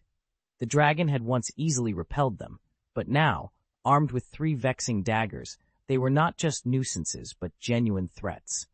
The wounds inflicted by these daggers caused temporary paralysis and intense pain, further weakening the dragon during the battle. Feeling its strength wane from the constant blood loss, the black dragon knew it could not continue fighting in this manner. In a desperate move, it pushed away its assailants with a powerful flap of its wings, soaring dozens of meters into the air. Rising above the water elementals, it took a deep breath, preparing for its last resort. With the black dragon's breath far surpassing the norm, Ethan's eyelids twitched uncontrollably as he was reminded of some unpleasant memories. This time, he might not be able to replicate the feats of a certain black dragon princess. Suddenly, his voice echoed in everyone's minds. "Foolish children, run!" If Ethan's psychic abilities were more developed, he would have wished to use psychic projection to visually mark the areas that might be engulfed by the dragon's breath for his teammates. Moreover, with Ethan's analytical skills and advanced knowledge, achieving psychic abilities seemed a feasible future. If realized, the battles under Ethan's command would transform into a real-time strategy experience, making them resemble a guild raid in World of Warcraft, complete with commands like watch your step and spread out as visual cues. Even now, Ethan's burgeoning psychic abilities proved invaluable to his teammates. Heeding Ethan's warning, the team dispersed in all directions, each employing their unique abilities to evade the dragon's breath. The three vampires used their supernatural speed to dash into the forest. Cirilla teleported 100 meters away in a blink, and Ethan himself took to the skies, using altitude to distance himself. Only Jaina, hindered by her shorter stride, remained stationary. In the next instant, a devastating dragon's breath descended, its flames more intense than any before, engulfing the clearing in a fiery inferno. The blaze spread over 60 or 70 meters, turning the battlefield into a blistering hellscape. The ice from a previous blizzard melted instantly, and the corpses of half-dragons and dragon beasts on the ice were reduced to charcoal. Yet, amidst this fiery hell, a beacon of resistance stood firm. In the midst of the red sea of flames, a patch of blue ice stubbornly withstood the fire's assault, showing no signs of melting. This was the renowned Ice Barrier, a life-saving spell from the Azeroth Mage's arsenal, also humorously known as the Refrigerator. This third-level spell could encase the caster in ice, sacrificing mobility for nearly invincible defense, ideal for withstanding attacks from formidable foes. The Black Dragon's breath, lasting nearly 10 seconds, left the area a charred wasteland. It was likely that fire elementals would inhabit this place for decades, rendering it uninhabitable for centuries. Yet despite the ferocity of the attack, it failed to achieve its intended effect, especially against Jaina, who was shielded by the ice barrier. The Black Dragon, reminded of its past frustrations against mages in Azeroth, was infuriated by the failure of its ultimate attack. Forced to land and enter a brief period of recovery, it was momentarily vulnerable.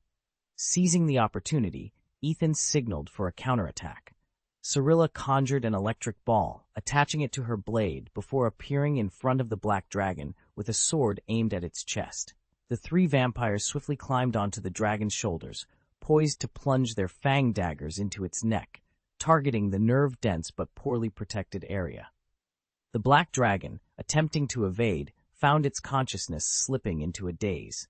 When it regained its senses, it discovered its body was temporarily paralyzed, leaving it defenseless and at the mercy of its attackers. Shavarina's illusion abilities and Jaina's 9th level monster control complemented each other perfectly. Jaina, drenched in sweat, extended her hands toward the black dragon before her. She fought to overpower the black dragon's will, striving to keep the beast motionless under her spell. She quickly realized that the resistance offered by the black dragon far exceeded her expectations. The formidable will it possessed was uncharacteristic for a dragon of its level. Fortunately, Ethan stepped in at that moment. He reverted from his feathered serpent transformation, positioned himself beside Jaina, and began to cast a spell on the black dragon. 6th Ring Malicious Transformation 930 Technique.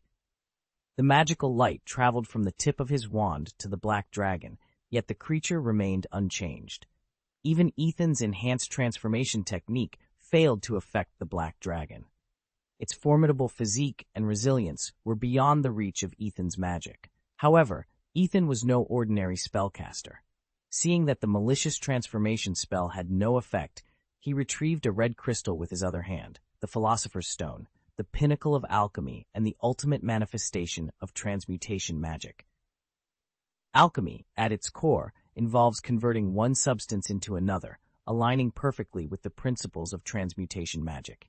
Consequently, renowned alchemists are often powerful shapeshifters. The Philosopher's Stone, known for its ability to turn lead into gold and create the rejuvenation elixir, also enhances transformation spells. For instance, using a Philosopher's Stone can make a temporary transformation spell permanent or enable a spell that would otherwise have no effect to succeed across different levels. However, this ability to transcend levels has its limits. If it were Deathwing lying there, even a dozen Philosopher's Stones might not suffice. But this black dragon, already weakened by several attacks, was within the stone's capabilities. After the Philosopher's Stone expended most of its energy, the black dragon's resistance faltered. Its massive body rapidly shrank, transforming from a formidable black dragon into a small black cat in an instant. Upon realizing its new form, the black cat attempted to flee but was quickly scooped up by Ethan. In the aftermath of the battle, the Philosopher's Stone dimmed, losing both its luster and its original powers. Now it served solely as a limiter for the black dragon's transformation. As long as Ethan held on to this limiter, the black dragon would remain a black cat. Chapter 172. Seeing Ethan successfully control the black dragon and transform it into a black cat, everyone breathed a sigh of relief, and Jaina collapsed to the ground, exhausted. It's truly overwhelming. A creature as formidable as a giant dragon is not something ordinary people can handle. As a child, I dreamed of becoming a dragon-slaying warrior, never realizing the true extent of my ambitions. Who would have thought that defeating an adult black dragon would be so draining? If I had joined the battle alongside you, my magical power would have been completely depleted. In fact, Jaina had expended the most magical power during the entire battle. She cast numerous high-level spells, including the Super Magic Blizzard alongside Ethan, which was equivalent to an 8th level spell, 1 9th level Dominate Monster, 2 8th level Summon Water Element, 6 5th level Summon Water Element, and countless lower level spells. By Ethan's assessment, Jaina's professional levels were LV 13 Mage, LV 4 Kirantor Archmage, making her a total level 17 spellcaster. Her ability to cast so many high-level spells consecutively was truly remarkable. In contrast, Ethan, who played a pivotal role, only transformed into a feathered serpent and used malicious transformation once. The former required a significant amount of natural power and physical strength, while the latter primarily relied on the Philosopher's Stone. Thank you for your hard work, Sister Jaina. You shouldn't be sitting on the ground at a time like this. Ethan used his transformation technique to turn a wooden pile, shattered by the black dragon's tail, into a sofa. He then gently lifted Jaina from the ground onto the sofa, allowing her to lean on his shoulder. In the guise of caring for her, the two shared a close moment. "You little rascal, always trying to take advantage of me," Jaina said, rolling her eyes. Though she lacked the strength to resist and wasn't too bothered by it, she let it slide. However, the black cat in her arms was not pleased with his behavior and meowed fiercely, only to be quickly silenced by Ethan. This little one is quite arrogant. Despite being a prisoner, it still shows such temper. Do you think I can't handle you? Ethan remarked, rubbing the cat's face vigorously until it was visibly uncomfortable. Meanwhile, Tonks, carrying the tightly bound old Capac, followed by the natives, approached Ethan.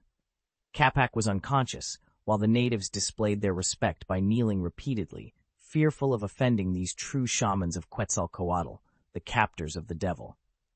The sight of the once majestic and enormous black dragon, now reduced to a black cat being playfully handled by Ethan, only deepened their awe. "Brother Ethan, you ended this too quickly," the female Auror commented with a hint of surprise. "We were about to come to your aid." "Although it was somewhat troublesome, it was within my capabilities," Ethan replied, holding the black cat by the scruff of its neck without looking up. "But your timing is fortuitous. We still have many unanswered questions." Turning his attention to the unconscious Capac, Ethan knew that extracting a confession from him was the first step to unraveling the mystery. Soundproofing. Ethan cast a spell on the black cat, effectively cutting off its hearing to prevent any potential communication between the interrogated accomplices. He then directed his wand at Capac and cast Recover Quickly. A white light enveloped Capac's body, and he abruptly awoke. Sitting up, he surveyed his surroundings, his pupils constricting in shock. The black dragon, which had previously unleashed a fiery hell with its breath, was nowhere to be seen, and he was encircled by his adversaries. The natives, not far off, glared at him with undisguised loathing, as if ready to strike at any moment. "Damn it, where is Lord Black Dragon?" Capac muttered, realizing the direness of his situation. "Where did I go wrong?" Capac couldn't help but ponder, his face etched with despair. At that moment, a youthful voice reached his ears. "Okay, let's discuss this. What's the deal with that black dragon?" Upon hearing this, Capac looked up, bewildered, and saw the black-haired boy named Ethan casually sitting on a sofa with his legs crossed. He was holding a blonde beauty in his arms, gently petting a black cat and wearing a smile. Beside him, Director Jaina, whom Capac greatly feared, was leaning against the boy affectionately. Meanwhile, the female Auror Tonks, who had knocked him out, and the wizard's slayer, Cyrilla, stood by with stern expressions. Nearby, 3 vampire sisters were lined up, standing behind the boy. They appeared both as beauties and as formidable bodyguards. Are these the dandy and nefarious young men from the wizarding world who have escaped from somewhere? Capac thought, which made him laugh bitterly in anger. Winner or loser, I have nothing to say. Just kill me. When Master Black Dragon returns, he will avenge me. Kill you? Ethan laughed as if he had heard the most absurd thing. That would be letting you off too easily. The trouble you've caused us cannot simply be resolved by your death. As for Lord Black Dragon, Ethan continued, lifting the black cat by the scruff of its neck. See this cat? Your greatest ally, the Black Dragon, is right here. Now that the Black Dragon has become my prisoner, what leverage do you have left? Or would you prefer a similar fate? Ethan added nonchalantly. Just to be clear, I have no interest in keeping a wrinkled old cat as a pet, so I'm considering transforming you into a hornbill, as your nickname suggests, and sending you to a Muggle zoo. I imagine you'd be quite the attraction for breeding purposes. Ethan's casual mention of such cruel intentions sent shivers down everyone's spine. Capac, who had initially thought the other party was bluffing, saw the despair in the black cat's eyes, which mirrored the original Black Dragon's. The cat's eyes, with their golden snake-like pupils and the scent of sulfur emanating from its body, made Capac realize the black cat was indeed the transformed Black Dragon. This revelation shattered the last pillar of support in his heart. The once assertive and energetic old man suddenly seemed to age significantly, appearing as if he were in the twilight years of his life. Under Ethan's interrogation, Capac began to spill everything, much like a dam bursting open. Let's pause the story here to discuss character levels. My settings do not strictly adhere to D&D. Ethan's character is an LV11 wizard, LV7 scion, LV7 druid. Since these are parallel and independent professions, their levels cannot be simply added together, making his total level not equivalent to LV25. On the other hand, Jaina is an LV13 mage, LV4 Rito archmage, and Kirin Tor archmage, which are advanced professions for mages. A mage can only advance to these professions after reaching a certain level. Since the profession is based on the mage class, their levels can be directly combined. Chapter 173. Want to hear me tell you a story? Capac, with the demeanor of an octogenarian, spoke slowly.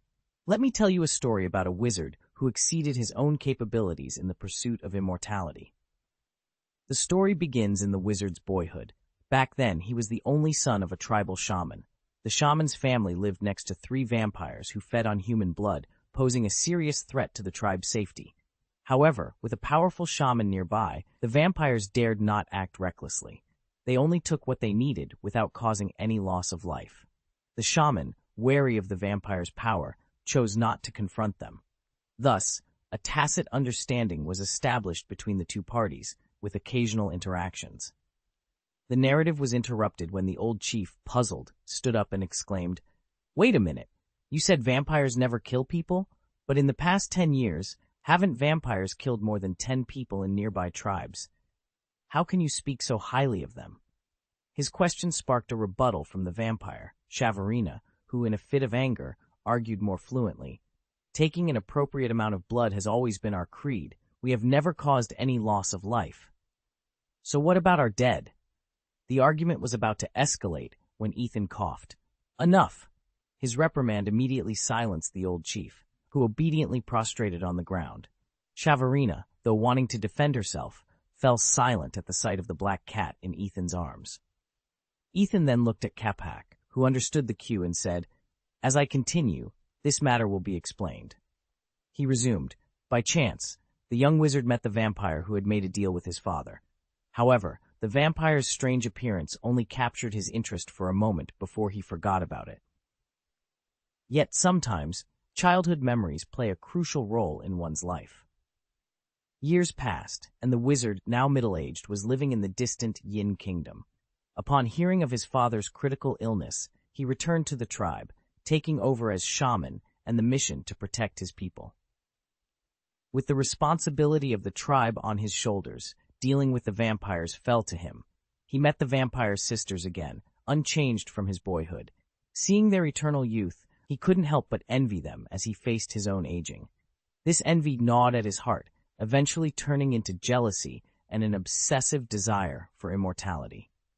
The wizard didn't wish to become a vampire, as losing the ability to use magic was too great a price. Yet among all the creatures he encountered, only vampires possessed eternal life. Thus, he sought to study them, hoping to uncover the secret of immortality. Unable to confront the 3 powerful neighbor vampires, he occasionally returned to the Great Yin, capturing lone vampires for research. However, his research skills were lacking. It took him a long time to reach a preliminary conclusion. The immortality of vampires stemmed from their ability to extract vitality from the blood of the living. But how could one extract life force like a vampire? Initially, the wizard experimented on animals, but when the experiment, after failing to achieve results for an extended period, he shifted his focus to living people.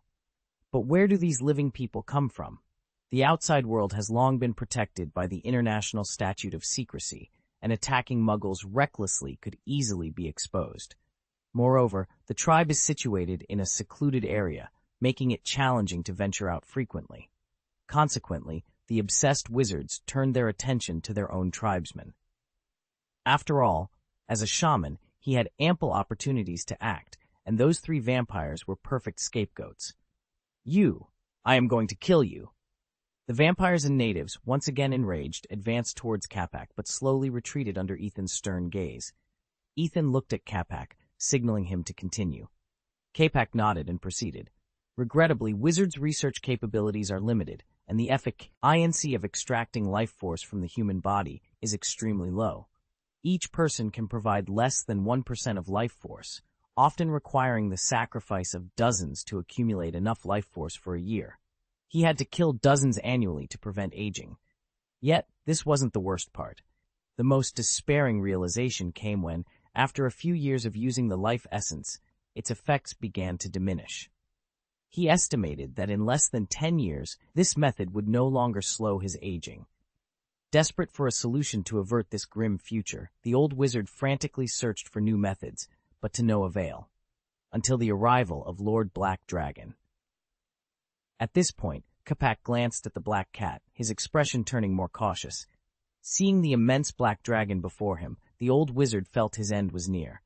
However, hope was reignited when the black dragon spoke, promising him power. After witnessing the black dragon transform ordinary animals into dragon beasts and humans into half-dragons, and learning about the dragon's longevity, the old wizard pledged his allegiance in exchange for eternal life. The black dragon required a safe haven and resources for recuperation, as well as information on its adversaries from the country that had banished it. The old wizard, having received a notice from that country, saw an opportunity and extended an invitation. You all know this wizard's identity. It's me.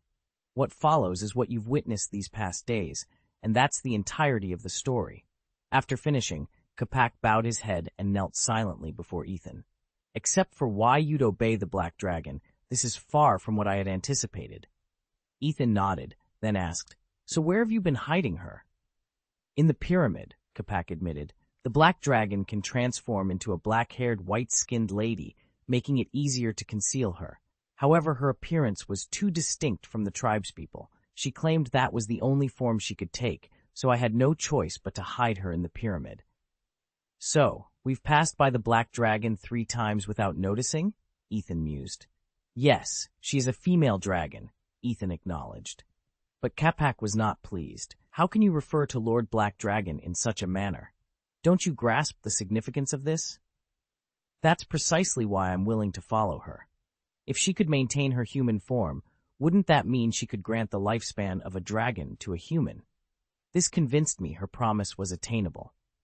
As he spoke, he looked at Ethan with fervor. The great black dragon belongs to a clan of giants. Dragons that once slept in the volcano possess powerful abilities and an endless lifespan. If you choose to let the Lord Black Dragon go now, if you kowtow to it and confess your sins, maybe it will grant you a long life, he said, tempted by the promise of eternal life. He thought that even if the people in front of him would not defect on the spot, they would at least be moved. However, what he saw was their indifference. Are you so stumped that you don't want to pursue a longer life? Capac asked, puzzled. A longer life I have already gained, Ethan said, taking out a dim red crystal, tossing it up, and catching it. Seeing this, the black cat immediately realized that this was the key to its being trapped in this small body. Like children chasing butterflies, they stared at the crystal, eager to try. Then, they were immediately restrained by Ethan. Philosopher's Stone, Ethan said. It's a magic stone. I made it myself. It's similar to Nicolame's. It can be used to prepare a rejuvenation elixir that extends life, so the black dragon's gift holds no temptation for me. When Capac heard this, he was shocked. As if that wasn't shocking enough, Ethan added, By the way, turning this guy into a cat was through the power of the Philosopher's Stone. Now it has lost its original ability and has become a shackle to restrain the little guy. After hearing this, Capac almost went mad. He yelled in a tone of hatred, How could you do this? That's the Philosopher's Stone. The Philosopher's Stone. You would waste it just to defeat an enemy. Shameful, despicable, hateful. While cursing, Capac even shed tears of sadness, clearly devastated. It's no wonder that seeing the treasures he so eagerly sought being treated as dispensable by others would break anyone's spirit. But Ethan, seemingly not provoked enough, glanced at the old man and said in a mocking tone, Isn't it just a Philosopher's Stone? Why are you so desperate? It's not a precious thing. Just use it up. Anyway, if I need another, I can just make one later. Go back. Do it again. Another one. Capac's lifelong pursuit, which he failed to obtain even after spending so much money and bearing countless sacrifices, turned out to be nothing more than a mass-produced item in the hands of Ethan. Realizing this, Capac suddenly felt disillusioned, as if his life had lost its meaning. Seeing Capac so utterly defeated, Ethan felt a sense of boredom, but the frustration of being deceived and plotted against over the past few days was finally vented. So he waved his hand and said, Drag this man down and let the chief take his revenge. The natives understood what Ethan meant and immediately stepped forward excitedly, seizing Capac and dragging him away. Suddenly, the disillusioned Capac struggled crazily and shouted, A question. Please answer me a question. Ethan, intrigued, stopped the natives and then said to the old man, Tell me, what is your last question? Capac raised his head and asked in a hoarse voice, Can you tell me how you found out about my plan so that I can understand it clearly? How to find out? Ethan thought for a while and replied, It's very simple. I understand the dialect of your tribe. I could tell that the person today was by no means a real guide. The so-called black dragon hiding in the woods was completely made up by you. You can actually understand our language? Capac was astounded. He never thought that he would lose on such a trivial detail, especially after he had taken pride in personally leading the way astray. If I had known earlier, he muttered unwillingly, completely unable to accept his defeat. But Ethan delivered a further blow. Yes, it is entirely because of that. Is it possible for you to have known this information earlier? Ethan inquired. Because when I first entered the tribe, I discreetly asked a tribesman about you in your native language. That turned out to be the biggest mistake of my journey. If you had shown the same sincerity towards your tribe as your fathers did, you would have easily obtained this information. After all, according to that tribesman, you are held in such high regard and considered so sacred that he would never refuse to reveal everything to you. Of course, if you had truly been sincere towards your tribe, you wouldn't find yourself in your current predicament. This is the end. With those words, Ethan gestured for the natives to take him away. His final remarks struck Capac like a sharp sword, compelling him to confront the judgments of his past and his fate. As Capac was being led away, he mumbled to himself, wrestling with his thoughts. Am I wrong? Am I really wrong? No, I am right. I shouldn't have betrayed my tribe, but eternal life is the most important thing. I should not have turned my back on my compatriots. My compatriots are nothing but stepping stones on my path to eternal life. Father, I'm sorry. I am immortal. This old man had completely lost his mind. Chapter 174, The End of Capac. Capac finally met his demise at the hands of those he once vowed to protect, yet had turned against in a bloody rampage. His death stirred a mix of emotions among the survivors. Is eternal life really that important? Tonks pondered, struggling to comprehend the rationale behind Capac's actions. To think he would slaughter the tribe his family had safeguarded for centuries. Ethan, with a light wave of his wand, conjured golden letters in the air, spelling Voldemort, the Dark Lord's name. With another flick, the letters rearranged themselves to Leap to Death, Vo1 de Mort, illustrating the Dark Lord's quest for immortality. The pursuit of eternal life is a common obsession, especially among the powerful who fear death the most. The Dark Lord's rise to power was essentially his attempt to conquer death, which ultimately led him to fragment his own soul. This quest made him irritable, paranoid, and ultimately a shadow of his former self. That's the price of recklessly chasing immortality, Ethan explained. Capac was merely a lesser version of the Dark Lord, yet still a significant threat, Gianna added, having regained some strength. She turned to the three vampire sisters who had arrived just in time to aid in their battle against the Black Dragon. Thank you for your timely assistance. Without you, I can't fathom how we would have managed. You are formidable in your own right. Even without us, you could have triumphed. We were merely honoring our prior agreement, Chavarina responded earnestly. Throughout the battle, the sisters had witnessed the extraordinary capabilities of Ethan and his companions. Tonks's prowess was impressive, but it was the other three who truly astounded them. Cirilla's mastery of enchanted swordplay and spatial manipulation, Jaina's potent summoning and ice magic, and Ethan's miraculous transformation of a massive black dragon into a tiny kitten had left them in awe.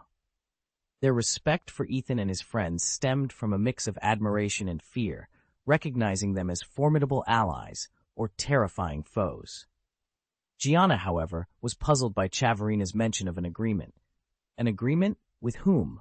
She inquired, looking to Ethan for clarification. We've only encountered them once before, haven't we? She added. Yes, it was after that meeting that we forged an agreement, Ethan clarified. Despite Chavarina's intimidating demeanor and cryptic words, I sensed a genuine offer of assistance, obscured by her vampire identity and the misconceptions it brings. While others might perceive a threat, I recognized an opportunity for alliance, especially given Capac's disdain for vampires.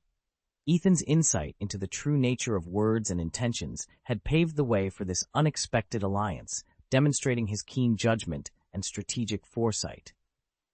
This revelation underscored the complexity of their relationships and alliances, hinting at deeper layers of strategy and cooperation in their ongoing battles. Following them and engaging in conversation proved to be quite fruitful. In fact, we had no clues about the Black Dragon's arrival. Except for Capac, the three sisters were also aware of it. They witnessed the Black Dragon consorting with the tribe's shaman, so they warned us not to linger in the tribe.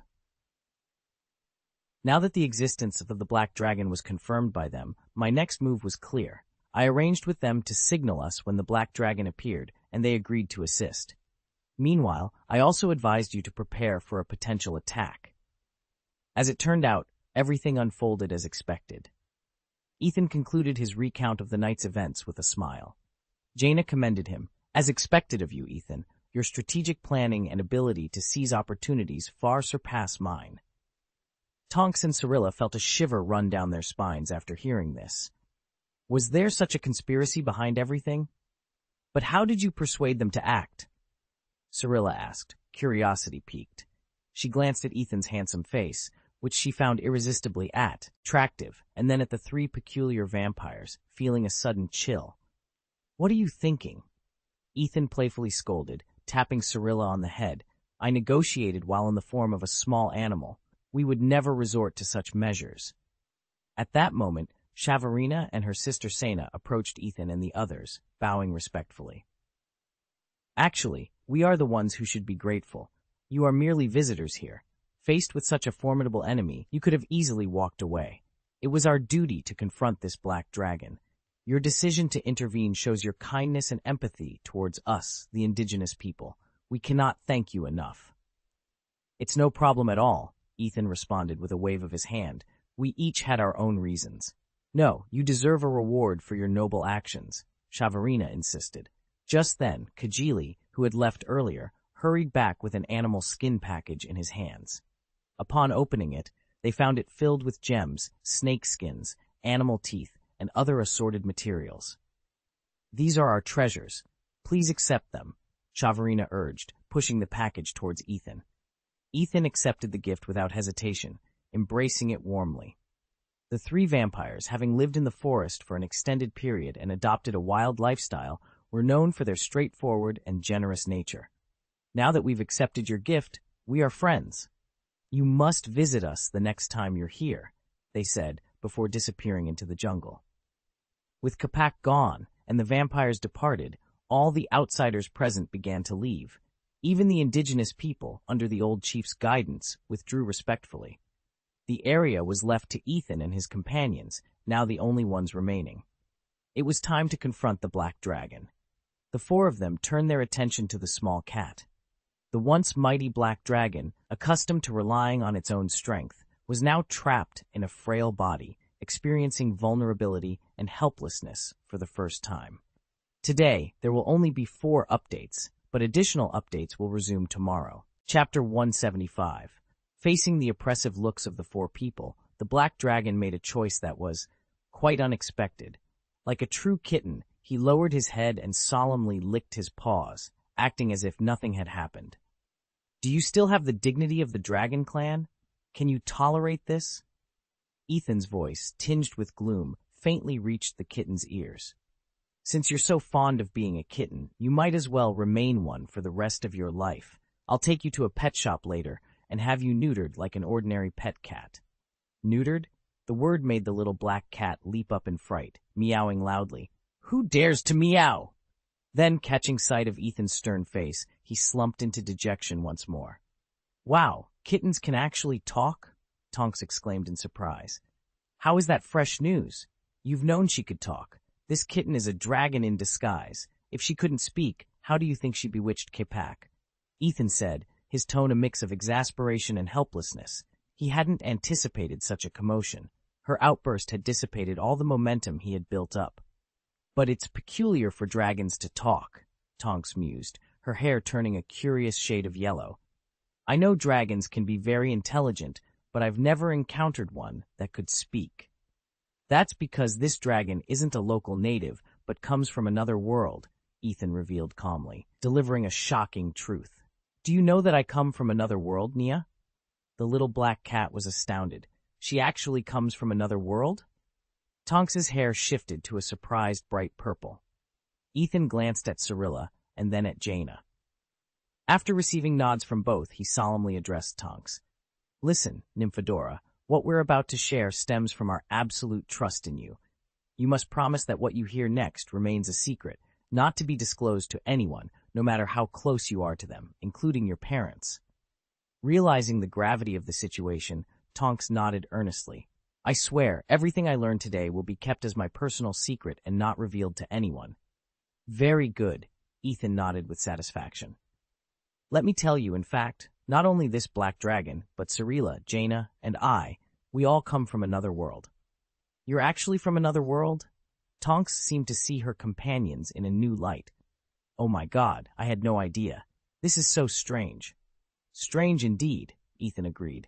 We arrived here due to accidents, not by choice. But now that we're here, before we find a way back, we must strive to adapt to this world. That's really pitiful. Tonks immediately empathized with the challenges faced by the trio. You must feel so lonely and struggle being in a different world all by yourselves. Don't worry, as long as I'm here, you can consider me family. Thank you, Tonks, they responded in unison, touched by her kindness. You've been like a sister to us for a long time, haven't you? Tonks's gentle comfort deeply moved them. The Hufflepuff-born witch warmed her companions with her enthusiasm, and they took turns embracing her. The black cat watched this scene, feeling a pang of envy and a hint of contempt. I'm a black dragon. I won't cry just because of a bit of loneliness, meow. Anyway, back in my homeland, I have my parents and brother too. After sharing some basic knowledge about different worlds and time travel with Tonks, Ethan's attention returned to the little black cat. The interrogation officially began. Tell me, Black Dragon, which world do you hail from? Don't even think about lying. After questioning Old Man Capac, I already have a basic idea about your origin. This interrogation is merely to confirm my suspicions. If you attempt to deceive us, believe me, I wouldn't mind having a black cat as a pet. I understand, meow. There's no need to threaten me with neutering every time, the little black cat grumbled before honestly admitting. But even if I tell you about my homeland, you might not understand, meow. Listen well, meow, this dragon comes from the planet favored by the gods. By the Titans, the great Zerath. Have you heard of it? Surprisingly, the boy in front of him looked as expected. Azeroth, it is indeed this world. Hey, Gianna, she's from your hometown. Really? Although I have considered it. If it's true, it would be too much. Ethan and Jaina both seemed as though they had suspected it for a while, but the little black cat was astonished. Fellow? Gianna? Wait, you're not the Jaina from Kultiras, are you? No wonder you use Dalaran's spellcasting techniques. Meow. Kultiras, you actually recognize me? You indeed are the dragon of Azeroth. But would a dragon of Azeroth truly understand a mortal like me? The facts before her left Jaina somewhat puzzled. It was Ethan who provided the answer. The 5-color dragons of Azeroth, if it were any of the other 4-color dragons, most likely would not care to understand the mortal world, except for Cleostras, one of the 6 Kirin Tor, Crossus. That long one is his real name as a red dragon. The black dragon is an exception among the 5-color dragons. You may recall the incident in Grim Battle. The 4 Dragon Kings collectively attacked the Black Dragon King. In fact, the Black Dragon Legion has been the target of a siege by the other 4-color dragons since the end of the ancient war. To avoid their old relatives, they have long learned to blend in among mortals by taking on human forms, and humans are the preferred disguise for the Black Dragon. I see, Jaina acknowledged, realizing she had learned more about the secrets of the Dragon Clan in this conversation than she had in her entire life in Dalaran, despite being a mage for so long and a disciple of the Speaker of Dalaran. Even the little black cat nodded in admiration. I didn't expect you, a human, to know so much about black dragons. Which black dragon did you learn this from? Maybe I even know him. Faced with the black dragon's cunning inquiry, Ethan responded coolly. Sorry, my source of information is not from your race. In fact, I am not even a native of Azeroth. I come from another world, and my knowledge comes purely from observing information from other worlds. Observing messages from another world, this is too incredible. Unlike Jaina and the others, the little black cat, having been exposed to the pinnacle of power in Azeroth, still found Ethan's abilities beyond her understanding. She had never heard of anyone possessing such a miraculous ability. But Ethan remained indifferent to her astonishment and simply stated, "Now that you are aware of my abilities, you should understand that whether you remain silent or choose to lie, it will not affect my acquisition of relevant information. Therefore, answering my questions truthfully is the only way for you to demonstrate your sincerity and negotiate for your future. Now, please tell me honestly your true identity as a black dragon." The little black cat glanced at Ethan quietly and whispered, "Since you know so much about black dragons, you must have heard of my name, Onyxia." Unexpectedly, this revelation surprised Ethan. Onyxia? Impossible! Chapter 176. Upon hearing the black dragon introduce herself as Onyxia, Ethan exclaimed in disbelief, "No way, you can't be Onyxia." "Why?" Gianna inquired. "Why meow?" Onyxia echoed, equally puzzled. How could she not be herself? Ethan then explained, "Onyxia is the princess of the Black Dragon clan, the king of the Black Dragons, the guardian of the earth, the daughter of Deathwing and Neltharion. She should possess the power of the earth, a body far stronger than that of an ordinary dragon, superb spells, and fiery breath. If I knew the target of the mission was her, I would immediately abandon the mission, turn around, and flee without hesitation. Even if she's not as powerful as her father and brother, she shouldn't be as weak as you appear to be. With all due respect, you bear no resemblance to Onyxia except for your deep breath." Onyxia was taken aback, realizing the reason Ethan doubted her identity was because she appeared too weak. She felt both pride and sadness. Pride that Ethan held her in such high regard, and sadness that she was now too weak to prove her identity. However, recalling Ethan's earlier threat, Onyxia knew she had to convince them of her true identity to avoid any unpleasant consequences. "There's a reason I've become so weak, Nia," she hurriedly explained. "After arriving in this world, I couldn't feel the power of the earth, which weakened me, Nia. Additionally, the magic rules here are slightly different, causing me to temporarily lose my ability to use magic. I could have recovered after some adjustment, but I didn't expect it to happen so quickly, meow." To sum up, "I'm not inherently weak, meow," Onyxia insisted, speaking so quickly she bit her tongue, clearly striving to avoid becoming a pet or worse. She said she became weak because she couldn't sense the power of the earth and couldn't use magic. Do you believe it? Ethan asked his companions after hearing her explanation. Cyrilla and Tonks, unsure about the power of the earth and magic in this context, looked to Jaina for guidance. Jaina, with a thoughtful frown, shared her own experience. "The power of the earth? I'm not familiar with the powers inherited from the aspect dragons. However, I can relate to the struggle with magic. When I first arrived in this world, I couldn't use magic either. It took me over half a month to adjust, and a whole year to use magic as I used to." Encouraged by Jaina's support, Onyxia exclaimed, Right. So my weakness wasn't intentional, meow." According to Ethan's assessment, Onyxia's professional level would be LV-19 Black Dragon LV-6 Mage. Given that dragons are innately capable of casting spells, her LV-19 Black Dragon status equates to an 11th level caster, which, combined with her LV-6 Mage status, brings her to a caster level of 17, nearly equivalent to a LV-17 Mage, despite lacking many high-level mage abilities.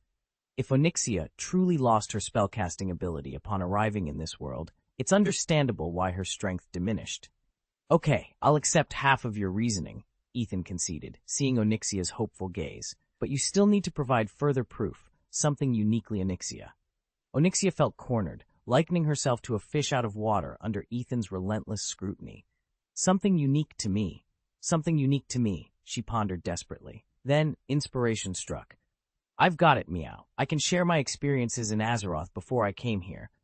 No other dragon knows about this, meow.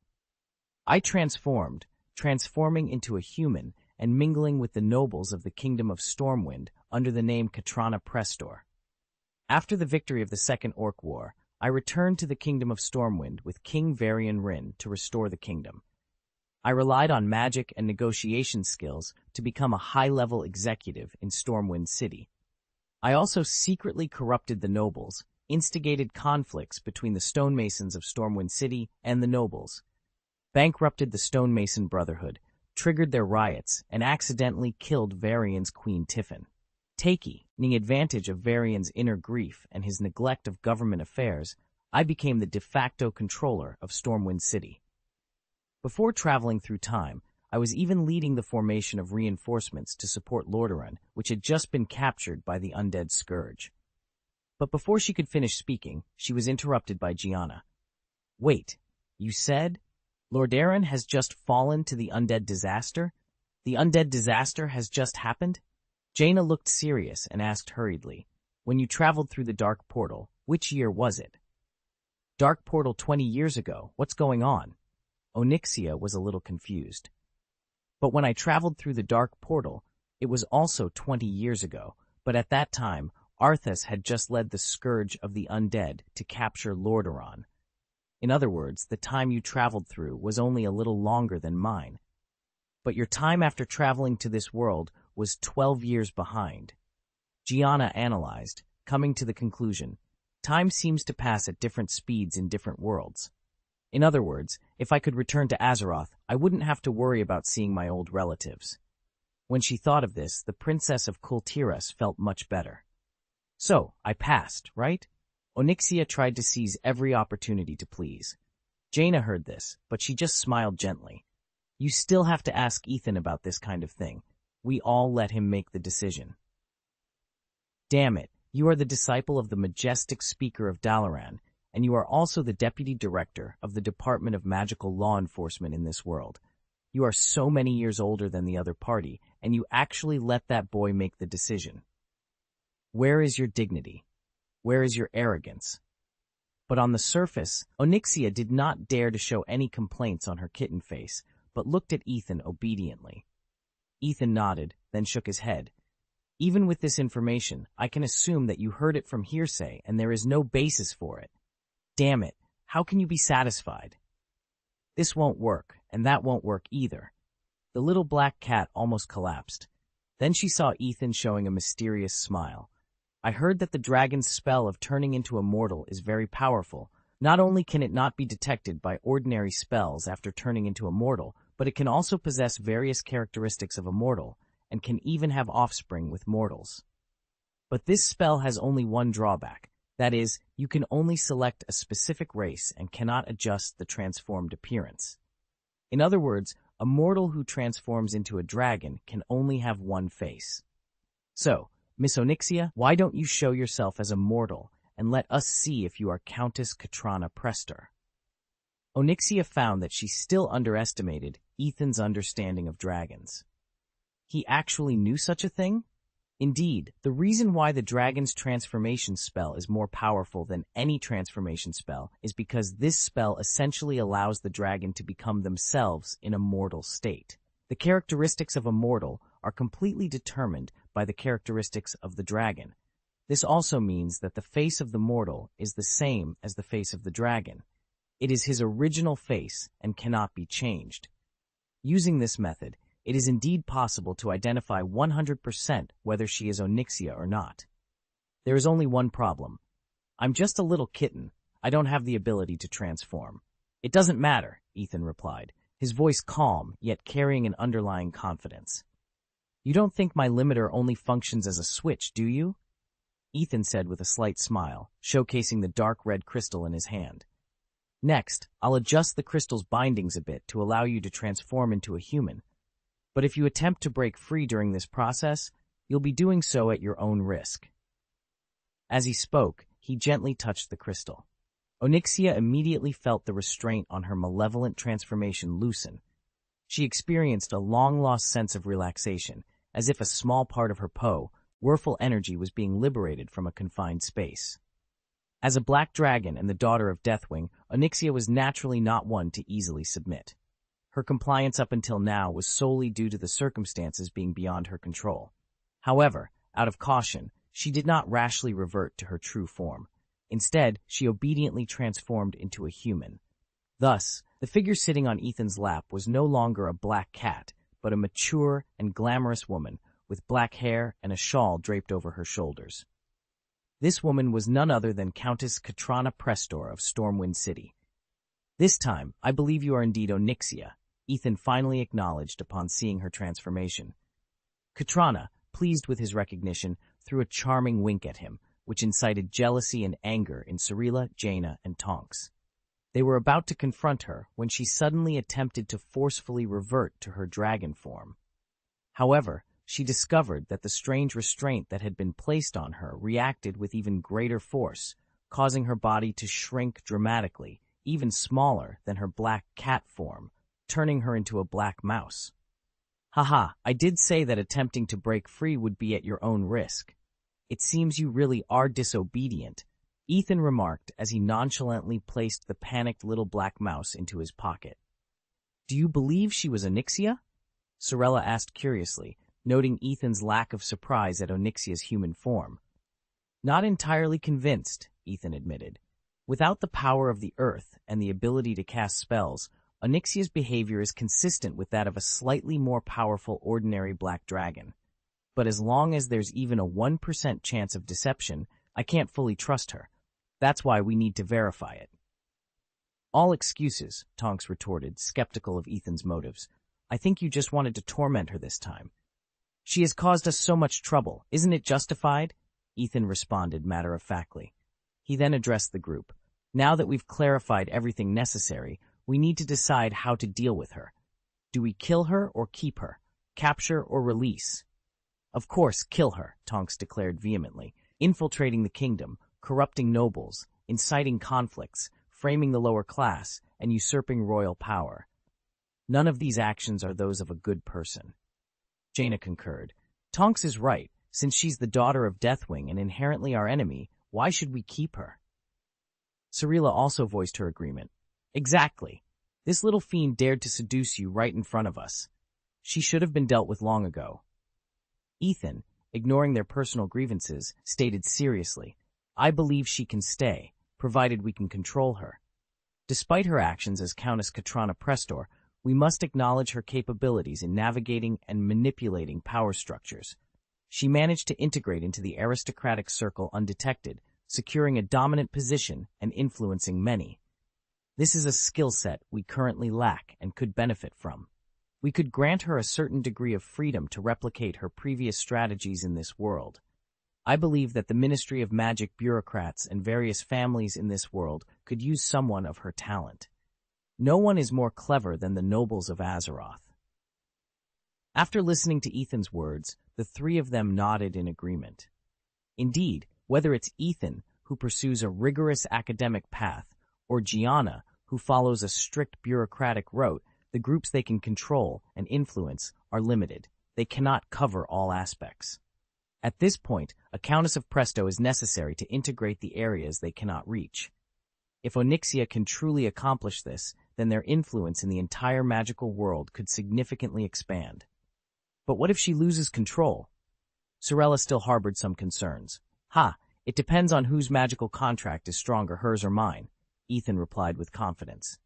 Moreover, even if we have conflicts over one thing or another, we are all in a foreign L, and so it's natural for us to stick together. But before that, let her struggle as a little mouse. Chapter 177. After defeating Capac, who had been a source of trouble, and capturing the black dragon Onyxia, Ethan and his companions found no further reason to linger. The local community was running low on provisions, making it impossible to host a celebratory feast. With Capac's demise, his lineage, tainted by years of bloodshed, was deemed unsuitable for continuing the shamanic tradition. Consequently, the tribe faced the challenge of surviving without a shaman's protection. The dilemma was resolved by the Vampire Sisters, who leveraged their extensive hunting territories and connections within the shaman community.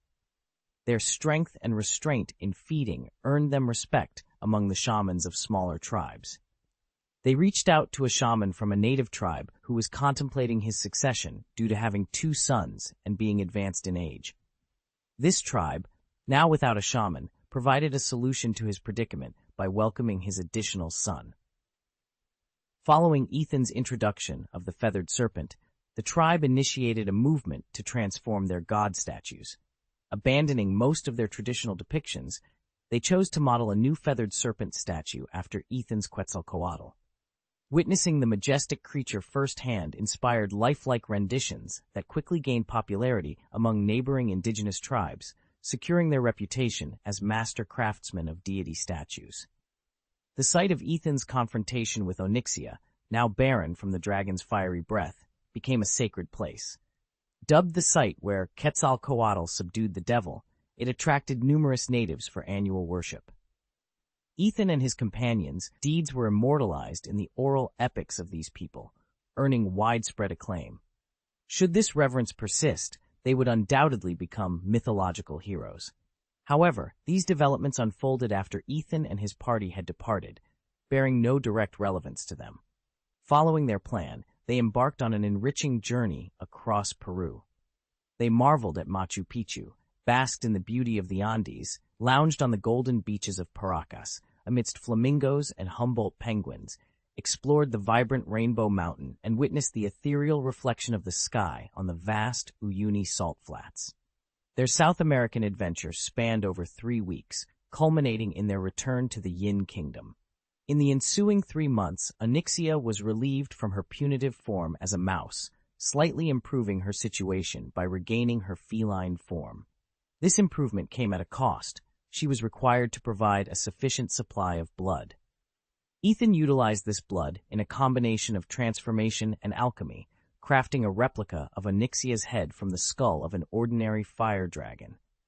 Their journey, funded by the Ministry of Magic, necessitated the completion of assigned tasks. They strategically timed their return to the ministry a week after the news of Sirius's escape had spread. Cornelius Fudge was initially taken aback by the sight of the formidable dragon head, but soon became overjoyed. Meanwhile, the news of Sirius's escape had already begun to stir panic. In the magical world of the Yin Kingdom, the reputation of the Ministry of Magic had plummeted. It was a critical time when actions were necessary to stabilize the populace. Fudge, seizing the moment, highlighted the dragon-slaying adventure of the 4 heroes as a significant achievement of the Ministry of Magic, using it as promotional material. This move successfully mitigated the negative repercussions of Sirius's escape, safeguarding the Ministry's image. The dragon's head, a trophy of their victory, was even displayed in the Ministry's hall, symbolizing their triumph. Onyxia, the dragon, found that even in another world, her fate remained unchanged, her head a trophy on display. Ethan, having orchestrated these events, saw his political influence grow significantly. Jaina Proudmoore, now the Deputy Director of the Department of Magical Law Enforcement, gained considerable recognition within the ministry. Tonks' standing in the Auror office improved markedly, and Firewire was promoted to squad leader. Meanwhile, the ministry's bureaucrats encountered a South American noblewoman, Catlana Presto, who quickly ascended the social ladder of the Yin Kingdom's magical world. Her wealth, noble status, and aristocratic demeanor outshone even the Malfoy family's self-proclaimed aristocracy, convincing many of her noble lineage. Catrana Presto, in reality, was Onyxia in human form. Her aristocratic air easily deceived the wizards of the Yin Kingdom, who could not match the authenticity of her medieval heritage with their modern interpretations of nobility. With Ethan's Philosopher's Stone, creating the illusion of nobility was a simple matter of accumulating wealth. After signing several magical contracts, Ethan allowed her to publicly appear in human form to execute a plan that involved using Onyxia's influence to infiltrate the Ministry of Magic's bureaucracy and the pure-blood circles. Jaina, too, collaborated with her, acknowledging Onyxia's assistance in locating and defeating the Black Dragon that had troubled the Yin Kingdom. The magical community of the Yin Kingdom welcomed Ms. Presto, recognizing her as a valuable ally and a naturalized citizen with the means and capability to assist them. In recognition of her contributions, the Ministry of Magic even waived the standard NEDT examination requirements, offering her a prestigious position as a consultant in the Fire Dragon Research and Restriction Bureau of the Department for the Regulation and Control of Magical Creatures. This decision was based on her practical experience in defeating a black dragon, which was deemed more valuable than any examination could assess. Ethan viewed this development as a testament to achieving the right outcome through unconventional means. In the entire Harry Potter universe, no one was better suited to manage fire dragons than the Black Dragon Princess herself. Within the Dragon Clan, bloodline suppression is a natural phenomenon. As the Princess of the Black Dragons, Onyxia's lineage naturally places her at the pinnacle of dragon hierarchy. The fire dragons within the Harry Potter universe, when compared to those from the worlds of WoW, World of Warcraft, and D&D, Dungeons & Dragons, would still be classified under the broad category of dragons. Consequently, Onyxia exerts a natural bloodline suppression over them.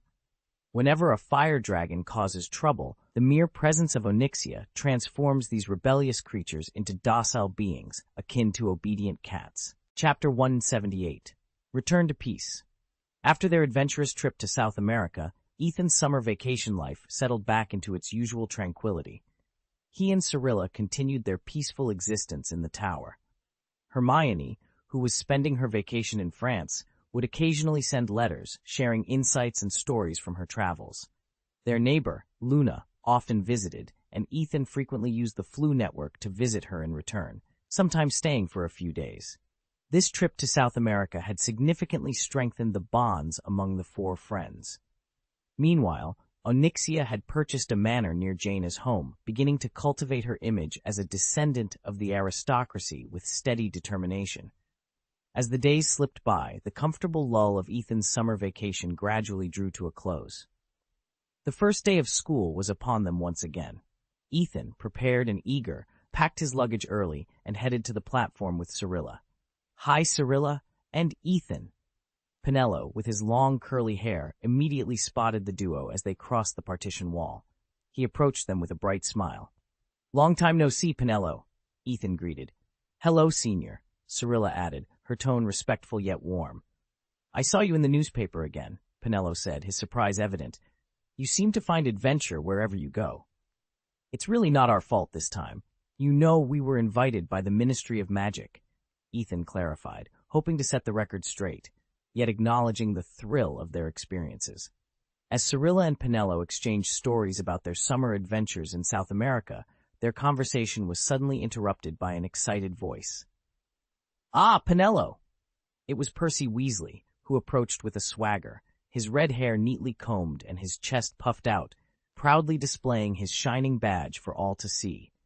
Even Cyrilla couldn't help but snicker at the display. Pinello shot them a glare before turning to Percy with a raised eyebrow. "Since when did I give you permission to call me by my first name?" She then noticed the badge. "President of the Male Student Council?" she read aloud, unimpressed. Percy's smile widened, clearly pleased with himself, as if to show off to Ethan. Ethan, feeling somewhat blamed for the situation, glanced at Cyrilla beside him. Despite her lovely appearance and spirited personality, she had a knack for drawing attention, much to Ethan's chagrin. Seeing Ethan's deflated expression, Cyrilla covered her mouth, trying to hide her amusement. Percy, it seemed, had found a worthy opponent. "Congratulations, Percy, but I have one of these too," Pinello said, pulling out an almost identical badge from her pocket, diminishing Percy's moment of pride. Just then, the train's whistle blew, signaling it was time to board. Percy, eager to impress, attempted to carry Pinello's luggage onto the train before Ethan and Cyrilla could assist. However, he quickly set it down again, his face turning red with effort. "This luggage is really too heavy. Pinello, what did you pack in here?" he complained, rubbing his sore arm. Cyrilla glanced at Percy with a mix of amusement and disbelief, effortlessly lifted her suitcase with one hand, and boarded the train with Ethan and Pinello, leaving Percy behind, wide-eyed and embarrassed. "Am I not as strong as a girl?" Percy murmured to himself, his pride wounded. Cyrilla, who had just been sharing a laugh with Ethan, seized the opportunity to tease Percy, subtly avenging Ethan in the process. It was clear that competing in strength with Cyrilla, who could easily handle herself in any situation, was a mistake Percy wouldn't soon forget. Pinello chuckled at the scene, but soon her mood shifted. "Sorry, Cyrilla, I can't sit with you. I have to go to another compartment and then patrol the train," she explained, her tone a mix of frustration and resignation. It seemed the responsibilities of being the president of the Female Student Council weren't all positive. "It's okay, we'll be in good company," Ethan reassured her, looking up to greet Hermione and Harry, who had just arrived. "Remain in the position." Ron explained, his curiosity piqued by the thought. Ethan nodded in agreement. "Yes, it's a well-known fact among the students and faculty at Hogwarts. Given his experience, Professor Lupin is likely aware of the curse. However, his presence here suggests he's willing to face the challenge regardless." The conversation shifted as the train continued its journey towards Hogwarts, leaving the mystery of Professor Lupin's acceptance of the cursed position for another time. Ethan, Hermione, and Cyrilla tried to make themselves comfortable in the cramped space. Despite the awkwardness, their shared excitement for the new term and the mysteries it promised helped ease the tension. As they settled in, Ethan couldn't help but reflect on the day's events. From Penello's dramatic departure to the unexpected reunion with Professor Lupin, it had been a day full of surprises. He felt a sense of anticipation for what lay ahead, knowing that Hogwarts always had a way of bringing the unexpected into their lives. The train ride to Hogwarts was always more than just a journey. It was a transition from the ordinary to the magical, a reminder of the adventures that awaited them. As Ethan looked out the window at the passing scenery, he felt grateful for the friends by his side and the adventures they shared. Hogwarts was not just a school to him. It was a home, a place where he belonged and where he could be his true self. As the Hogwarts Express neared its destination, the excitement among the students was palpable. They were returning to a place of magic, learning, and friendship, ready to face whatever challenges and adventures the new term would bring. For Ethan and his friends, it was another chapter in their extraordinary journey, one they would face together, with courage, curiosity, and a sense of wonder. Ethan, leaning on the girls' laps, closed his eyes to rest. Cyrilla was busy maintaining her sword, while Hermione had taken out this year's textbook to read. As the train continued its journey northward, the rain outside intensified. The window glass was coated with a dense, sticky gray that deepened until the carriage lights were all that illuminated the interior. The wind howled, raindrops pelted the windows, and the train swayed, slowing down. Passengers along the corridor peeked out, curious about the sudden change. Then, the train jolted to a stop, accompanied by the sound of luggage tumbling from the racks. In an instant, all the lights went out, plunging them into darkness. At that moment, Ethan was about to enjoy the snacks he had just purchased. The abrupt stop nearly caused him to spill his iced raspberry drink. "What happened? We were just enjoying our meal and music, and now it feels like we're about to be ambushed by bandits," Ethan exclaimed loudly. However, it wasn't bandits that had halted their journey, but something far more terrifying. The Dementors. Chapter 179. Dancing Lights. As Hermione chanted a spell, a small orb of light emerged from the tip of her wand, casting a warm glow throughout the carriage. Amidst the harsh, squeaking sound, Ron was busy trying to clear a spot on the window to peer outside. "There's something moving out there," he observed cautiously. "It looks like someone is getting into the car." However, before Ron could finish his sentence, the occupants of the carriage had already noticed the uninvited guest. A tall figure, shrouded in a cloak, slowly materialized at the carriage door. Its face was obscured under its hood, rendering its features indiscernible. It floated silently, extending a gray-white, mummy-like claw from beneath its tattered cloak, seemingly counting the passengers. Then it slowly withdrew its claw and took a deep breath, emitting a series of eerie sounds. As it inhaled, the temperature plummeted, coating the tables and chairs with a visible layer of frost. Harry fainted instantly at the sight, Ron shivered uncontrollably, and Hermione, who had initially raised her wand in defiance, found herself drained of all positive emotions, rendering her powerless. Cyrilla, though more resilient, swung her arcane sword, enchanted with a scorching ray, but it passed through the figure without effect. This was a Dementor, a guardian of Azkaban. Unlike any magical creature, Dementors are unique entities impervious to most forms of harm. They feast on the positive emotions of sentient beings, and excessive happiness can cause them to split and birth a new Dementor. Victims of Dementors lose all positive emotions, becoming lifeless. This process is akin to ancient magic that extracts negative emotions for similar purposes. Without sustenance, Dementors can starve, necessitating a steady supply of prisoners in Azkaban, as per an agreement with the Ministry of Magic. The Ministry ensures a constant food supply, while the Dementors promise to contain their hunger within the prison walls. However, the Dementors in this instance, driven by desperation, had ventured out in search of delicious food. Ethan, though he hadn't mastered the Patronus charm, had other means to combat them. Anti-evil magic circle, he declared. Creatures like Dementors, inherently evil, were repelled by the circle. It acted as a barrier, causing them intense pain upon contact, forcing them to circle the perimeter helplessly. Yet, Ethan wasn't satisfied with merely keeping them at bay. He knew that while general spells and elemental magic were ineffective against Dementors, force field magic could inflict physical damage and combat incorporeal entities like them. "Missile storm," Ethan commanded, unleashing a barrage of arcane missiles from his staff. The missiles pummeled the Dementor, forcing it to retreat.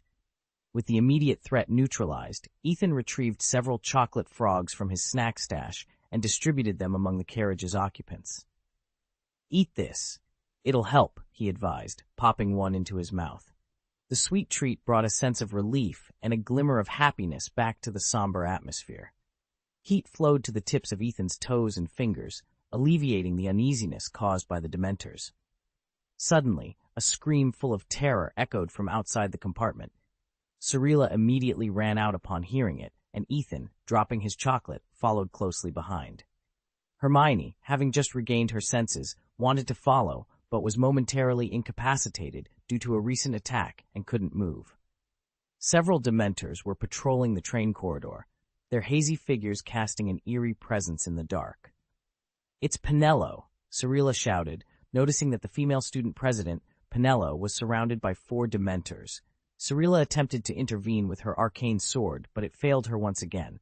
"Use force field spells," Ethan warned before rushing forward. Understanding the immediate threat posed by the Dementors, Ethan employed a psychic power that required no chanting, Mind Blast. The soul's terrifying power burst forth, directly impacting all enemies in front. This direct attack caused more immediate damage to the Dementors than force field spells could have, sending them reeling and scattering. After regrouping, they fled, desperate to escape the formidable adversary. Ethan quickly reached Penelo's side, offering her a piece of chocolate. Penelo, still dazed, clutched Ethan's hand, drawing strength from the gesture. "Dementors of Azkaban! How did they get here?"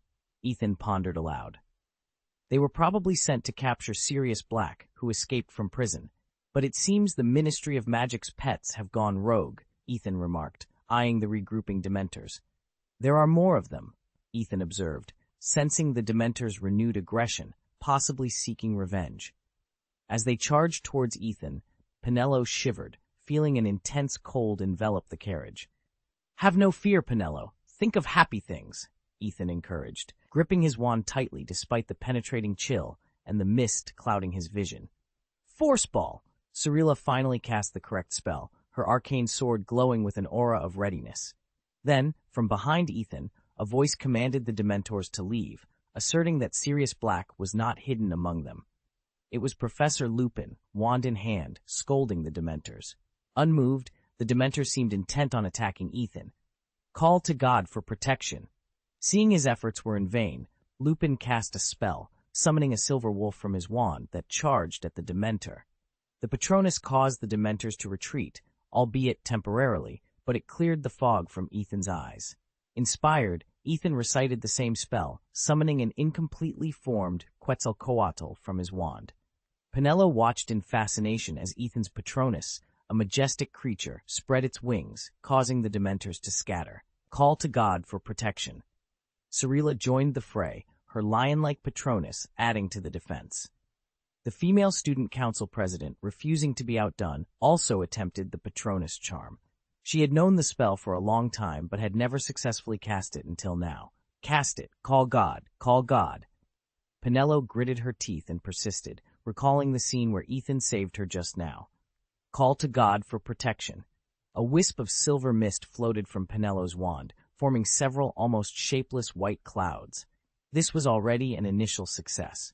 Feeling inspired, Penelo continued to hold Ethan's hand, as if infinite courage was being injected into her body from there.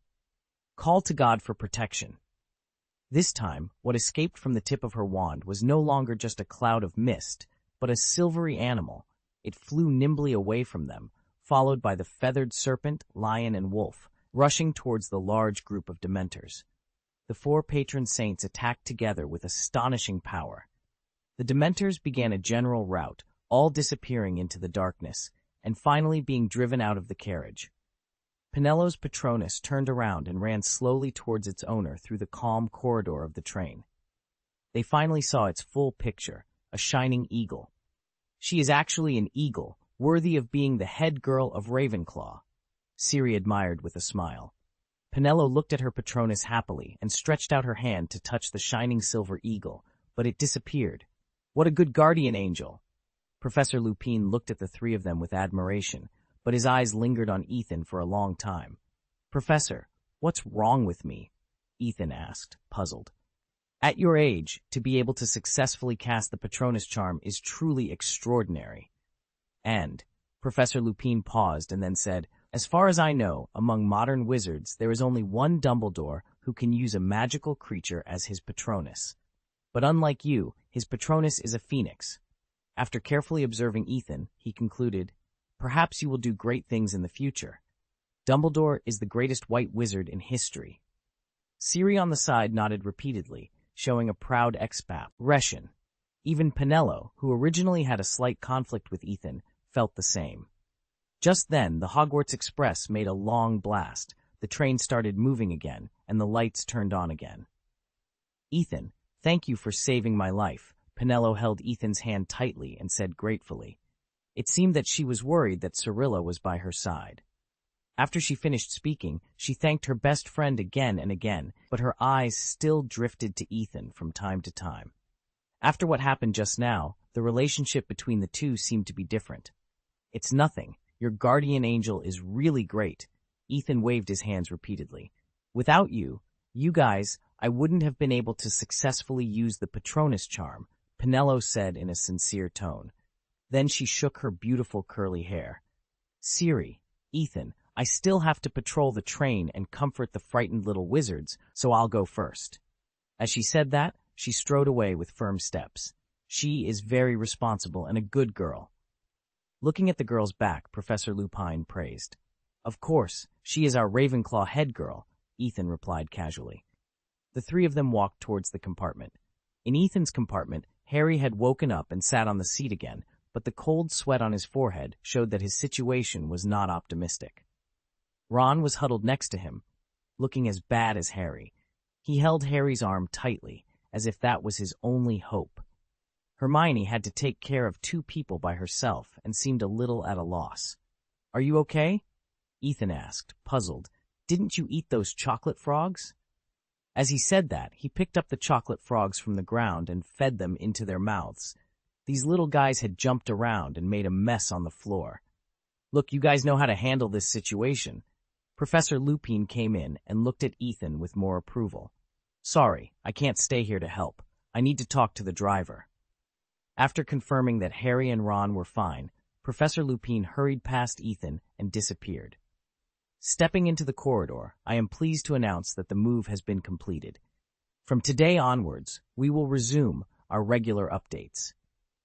As we welcome the new month, I'd like to take this opportunity to ask for your continued support, whether it's through custom orders, flowers, monthly votes, comments, or rewards. Your engagement means the world to me. If you have any votes to spare, I would deeply appreciate it if you could cast them in my favor.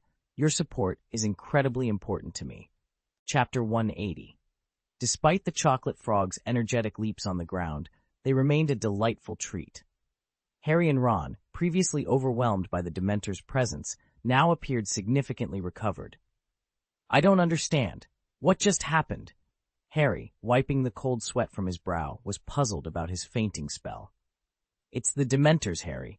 They drain happiness, Hermione explained with a concerned look towards Harry and his friends. And Ron, are you sure you're all right? The impact of the Dementors was most profound on them, with one fainting and the other nearly so. Both boys shook their heads in response. Hermione then recounted the recent events. "I feel strange," Ron admitted, shrinking back. "It's like I can't find happiness anymore." "But neither of you fell out of your seats?" Harry awkwardly pointed out. "My reaction was worse than just falling," Ron added, embarrassed. "I should have held on to something." The two shared a look and simultaneously turned away, their mutual understanding rendering Hermione and Ethan momentarily superfluous. "You're not overreacting, nor are you weak," Ethan quickly saw through their thoughts. "Dementors bring out people's deepest fears. We were less affected because we haven't experienced such profound fear." "You're right, Ethan," Ron agreed, recalling his terrifying experience from the previous semester. Harry, too, was reflective, remembering his own past traumas. The carriage then fell into a contemplative silence as Harry and Ron inwardly processed their experiences. The remainder of the journey passed quietly, save for a brief visit from Ginny, who had come to check on Harry after hearing about his ordeal. Upon arrival at Hogsmeade Station, the scene was chaotic. The relentless, bone-chilling rain made the platform exceptionally cold. "First years this way," Hagrid's booming voice called out to the new students, guiding them towards the traditional lake crossing. "Other students, come this way." Percy and Penello, fulfilling their roles as student leaders, directed the older students towards another path. From a distance, Ethan and Penello exchanged greetings before being ushered along a muddy path where 100 carriages awaited. The Thestrals, skeletal creatures with bat-like wings, stood ready to pull the carriages. Hermione, prioritizing care, joined Harry, Ron, and Neville in one carriage, while Ethan and Siri followed in another. "Excuse me, is there room here?" A dreamy voice interrupted Ethan's thoughts. Luna Lovegood, her blonde hair soaked, peeked into the carriage, followed by a curious Ginny Weasley. "Of course," Ethan welcomed them inside. Over the summer, they had grown close to Luna, and Ginny, too, had become a good friend due to the previous semester's events. "Watch out for colds," Siri cautioned, casting a spell to dry their robes and hair. As the carriages set off, creaking and swaying along the path, Ginny, surrounded by friends, couldn't help but ask, "I've always wondered how these carriages move forward on their own." Ethan couldn't help but glance at Luna. Her large silver eyes mirrored the Thestrals with their bat-like wings. "Really, Ethan?" Ginny asked, disbelief evident in her voice. She sought confirmation from Ethan, whose nod only served to deepen her confusion. Hegia, in a state of near panic, questioned, "Then why can't I see it?" She feared she was losing her mind. "You're not crazy. You're as sane as I am," Luna reassured her, her gaze drifting off once again. However, this statement did little to comfort Ginny, who was well aware of Luna's eccentric reputation. "That creature is a Thestral, a kind of Pegasus visible only to those who have witnessed death firsthand," Ethan explained, noticing Ginny's troubled look. He then turned to Luna, about to apologize for the somber topic, but she preemptively responded, "Don't worry, it's about my mother." Ethan nodded, impressed by her perceptiveness. As the carriage neared Hogwarts, the ride became increasingly bumpy. Ginny, striving to maintain her dignity, clung to the armrests, determined not to fall into Ethan's arms despite the romantic notion. Luna, on the other hand, seemed to find amusement in the situation, bumping into Ethan with Shirley as if it were a game. Approaching Hogwarts, they were greeted by the sight of the grand wrought iron gates, guarded by 2 sinister Dementors. The presence of these guards sent a chill through the carriage, causing Ginny to seek refuge in Ethan's embrace, abandoning any pretense of reserve. Ethan, while comforting Ginny, couldn't help but frown at the sight of the Dementors. He mused humorously about their role as gatekeepers, seemingly more interested in collecting a peculiar form of toll from the young wizards. As their turn approached, Ethan calmly restrained Cyrilla's impulsive reach for her sword and opted to cast a spell himself. "Expanded anti-evil array," he announced. During the summer, Ethan had learned 2 advanced spell techniques, spell power and spell expansion, from the Dalaran mages. Utilizing the spell expansion technique, he conjured a vast anti-evil magic circle, large enough to encompass the area near the Hogwarts gates. The Dementors, caught off guard by the sudden activation of the magic circle, scrambled away, significantly diminished in size. Their efforts to collect tolls for the day were thwarted, resulting in a considerable loss. Hovering above the anti-evil magic circle, the Dementors dared not venture closer. Ethan was confident that his magic circle would remain effective for at least an hour or two, ensuring safe passage for all the young wizards into the school. His actions earned him the applause of many students, a testament to his quick thinking and magical prowess.